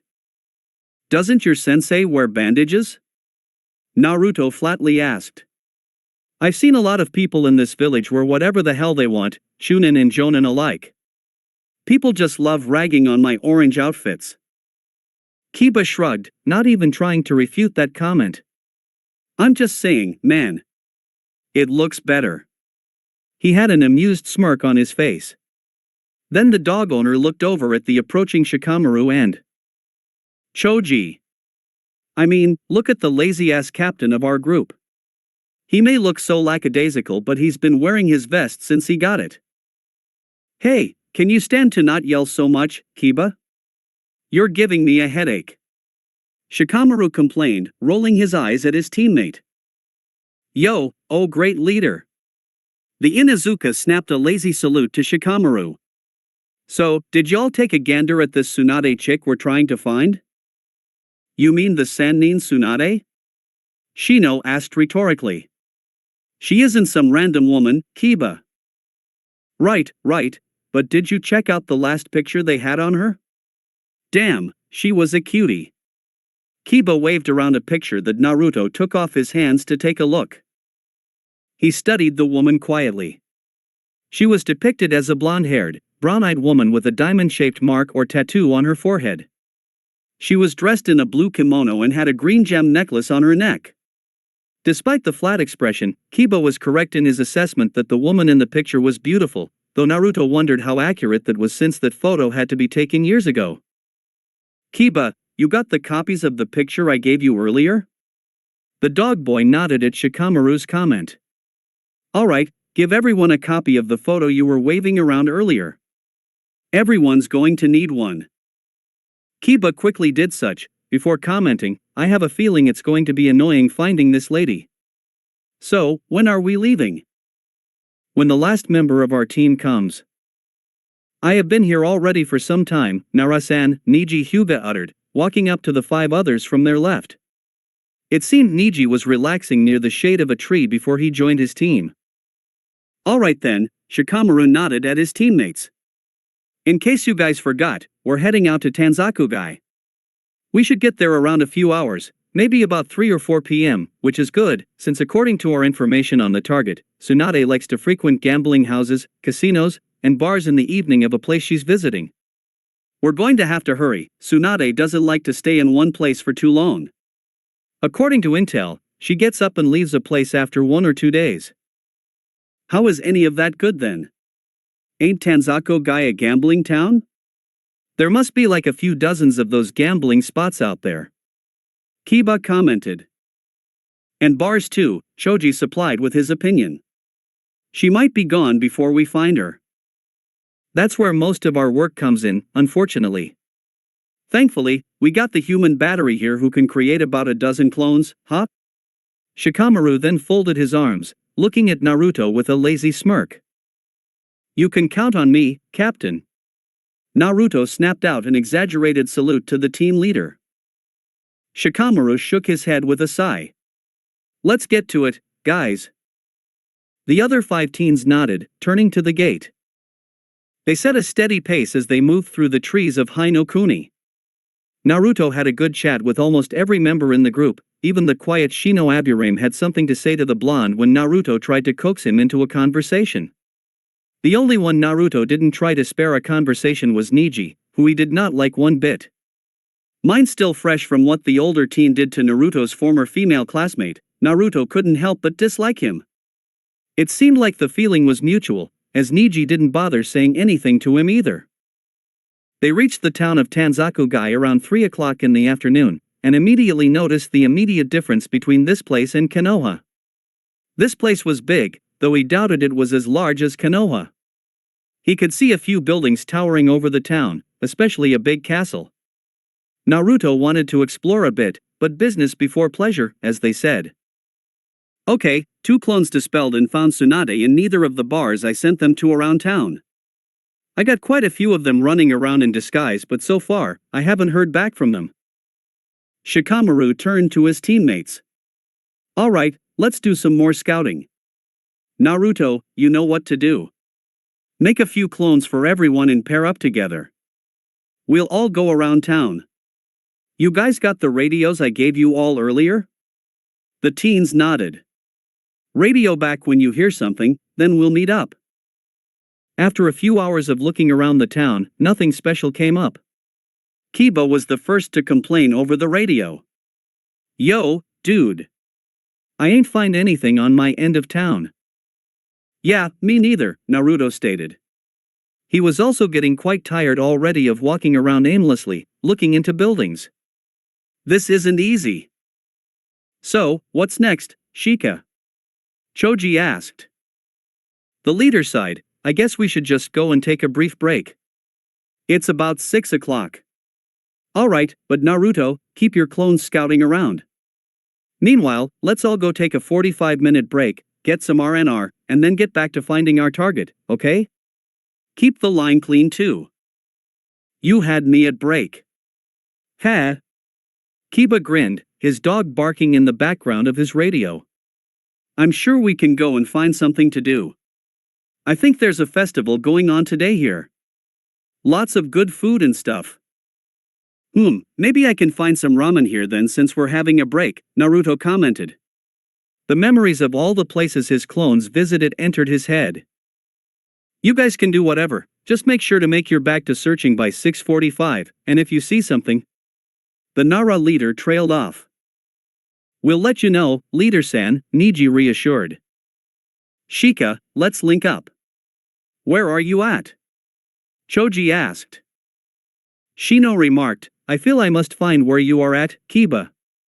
Why? Because someone's got to do it, lest someone gets hurt. Shikamaru chuckled at Shino's dry remark. Smart. Shut it, bastard. You probably already know where to find me. Probably got one of those tracking bugs on me or something. Kiba started grumbling over the radio, but Naruto had already tuned him out. Naruto put away his radio and turned the volume down low, not caring where his teammates were going. A hunger for ramen was already overtaking his thoughts. It's been hours since they have been traveling around this town trying to find Tsunade. Somewhere to relax and recuperate would be nice. It didn't take very long for Naruto to find a spot to eat. He stepped to the restaurant in front and looked up their menu from a board outside the fast food joint. It was a noodle shop, so he was hoping he could find some ramen. Sure enough, he found the section dedicated to ramen, and immediately, he went inside the stand. Afternoon. He called out to the man behind the counter. He looked to be the waiter. Good afternoon. The male waiter said as he passed Naruto a menu. Do you know what you want, or should I give you a minute? Nah, I know what I want. I would like to have the, miso ramen with the roast pork fillet, please. Miso ramen with pork, the man repeated back. Okay, I got it. Anything else? And a lychee-flavored ramen. He could go for some soda right about now. Lychee ramen, right. Alright, coming right up. The man then scampered back to a chef in the back of the restaurant. Naruto smiled. Oh, some ramen right now would hit the spot. Of course, this was true almost every day though.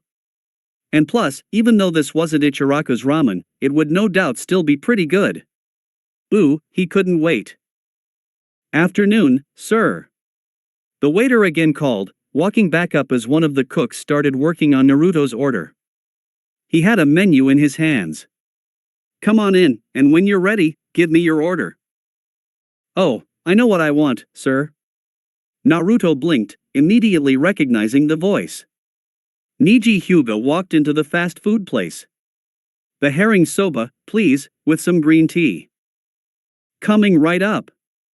The man walked away from them and attended to some other customers. And what do you gentlemen want today? Naruto tried his hardest not to look in the direction of his teammate, unable to understand why Niji was here of all places. It's not like he should fuss about seeing Niji here of all places. After all, Niji could pick where he wanted to eat, just as Naruto could choose whether or not to even acknowledge the guy. And he was content to do such. Niji didn't like Naruto and Naruto sure as hell didn't like Niji. The thoughts of how he treated Hinata was still fresh in Naruto's mind. Of course, the ignoring became incredibly hard when Niji chose to sit next to him in the stand. Again, Niji could sit where he wanted to sit, despite there being plenty of free chairs. In fact, the only customers in this joint were him and Niji. Still, that didn't mean he couldn't. Uzumaki. Fuck. Ah, Hyuga. Fancy meeting you here. HM. Yes. A silence began between them. How are you? Niji asked, confusing Naruto. Hungry?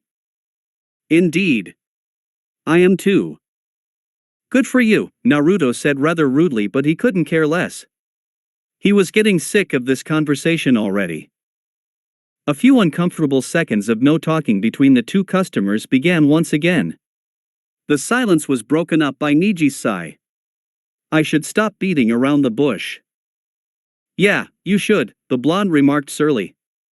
What do you want? I am here, to apologize. What? The blonde raised an eyebrow. Niji looked a little embarrassed, scrunching his face like he tasted something sour. I came here to apologize for the way I acted like in the exams. This is difficult for me to say, but I had my reasons. Reasons? Naruto scoffed. If you call nearly killing your cousin Dash, he cut himself off as he got served his drink. He thanked the man shortly before returning his attention to Niji. If you call nearly killing Hinata and belittling her reasonable. Yes, well at the time I thought it was reasonable, believe it or not, Uzumaki. Niji's white eyes hardened. Don't know why I'm even telling you this, but... Do you know of the story of the Hyuga clan and that there are two parts of our clan? Naruto shook his head no and Niji continued talking. There are two parts of my clan, the main house and the branch house. I hail from the branch house. The branch house's members are the servants of the main house of the Hyuga clan. We protect them while they run the clan as our leaders. This has been a thing since the inception of our clan. However, my people from the branch house are treated like slaves, not honored bodyguards. Niji pointed to his forehead protector. Under this headband, on my head, I have been branded with a seal that all branch members must have. This seal not only acts as a badge of shame. Its main function is to seal off the Byakugan when a branch member dies, but during our lifetimes, it is used by the main house members to cage us like birds. At any moment, if they see any sort of disobedience from us, they can activate this curse seal and immediately inflict us with pain. With enough chakra activating the seal, it can kill you instantly. Imagine how it is to live with something that you have no control over, and this thing here is literally a lifeline.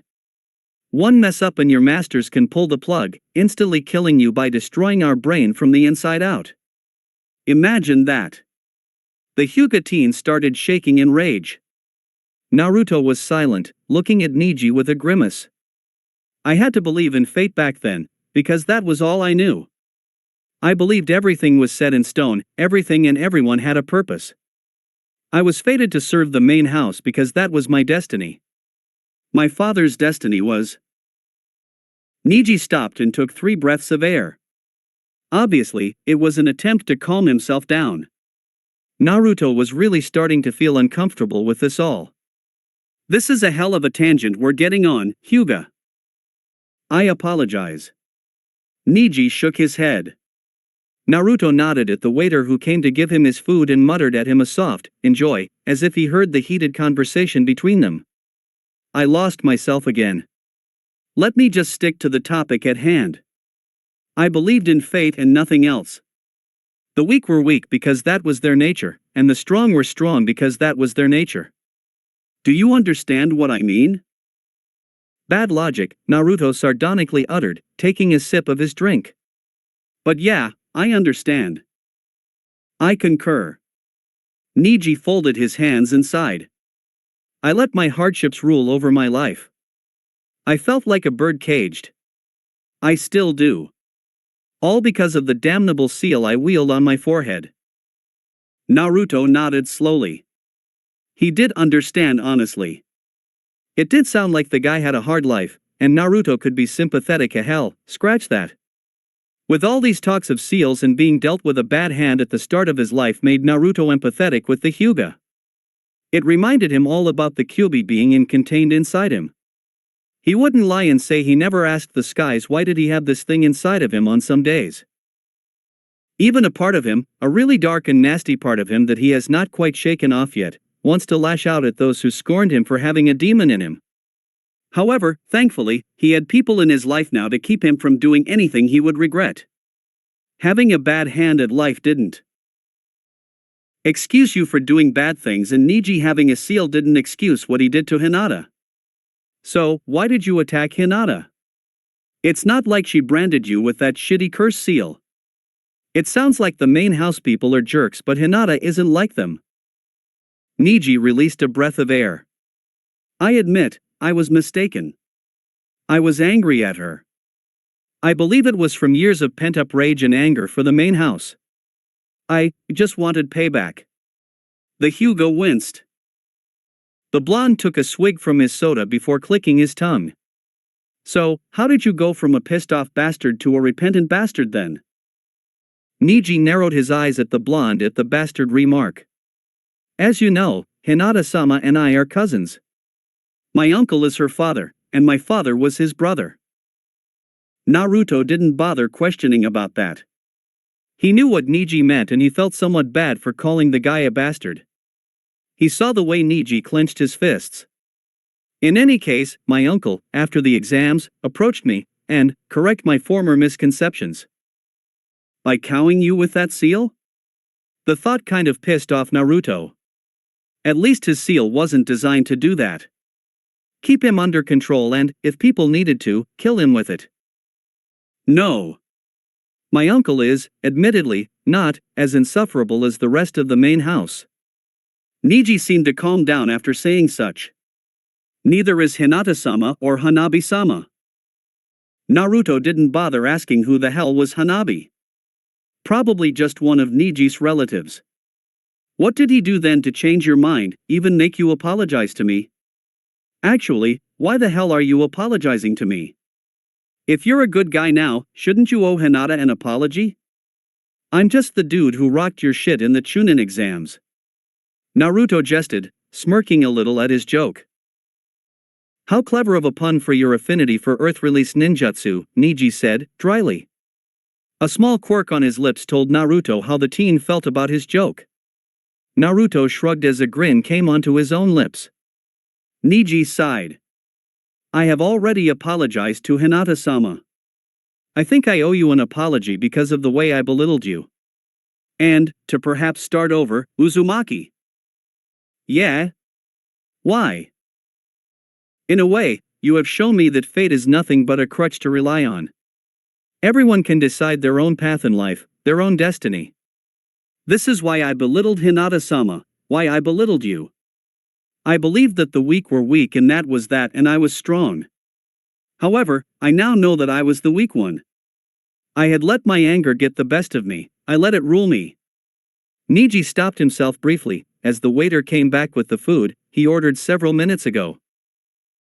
Enjoy, the man announced, quickly stepping back into the kitchen. Thank you, Neji nodded, but then pushed away his udon.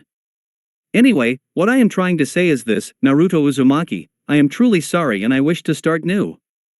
Perhaps as friends. Friends? Naruto smiled broadly. Well, shit, that's great with me, Neji. Just don't pull that annoying fate shit again on anyone, and we'll be pretty cool with each other. And I intend to win next time. Eh? This time, the white-eyed teen smirked. I lost because you got the better of me, but I will not lose again to you. I still have to reclaim my lost reputation after losing to a reported dead last. Naruto growled, oh, how I hate people bring up my past as dead last sometimes when they need to prove how better they are than me. Well, bring it out, princess. I'll beat your ass again. Neji chuckled, well, that will have to wait. I have some food to attend. For once Naruto agreed with the older teen, finally taking that well-needed slurp of his beloved ramen noodles. That's it for today. Remember to show your support to the creator of this story if you enjoyed it. If you would like more parts of the story to be uploaded, leave a comment and subscribe to get notified when the story continues. Bye-bye for now, and I hope that you all have a wonderful rest of your day.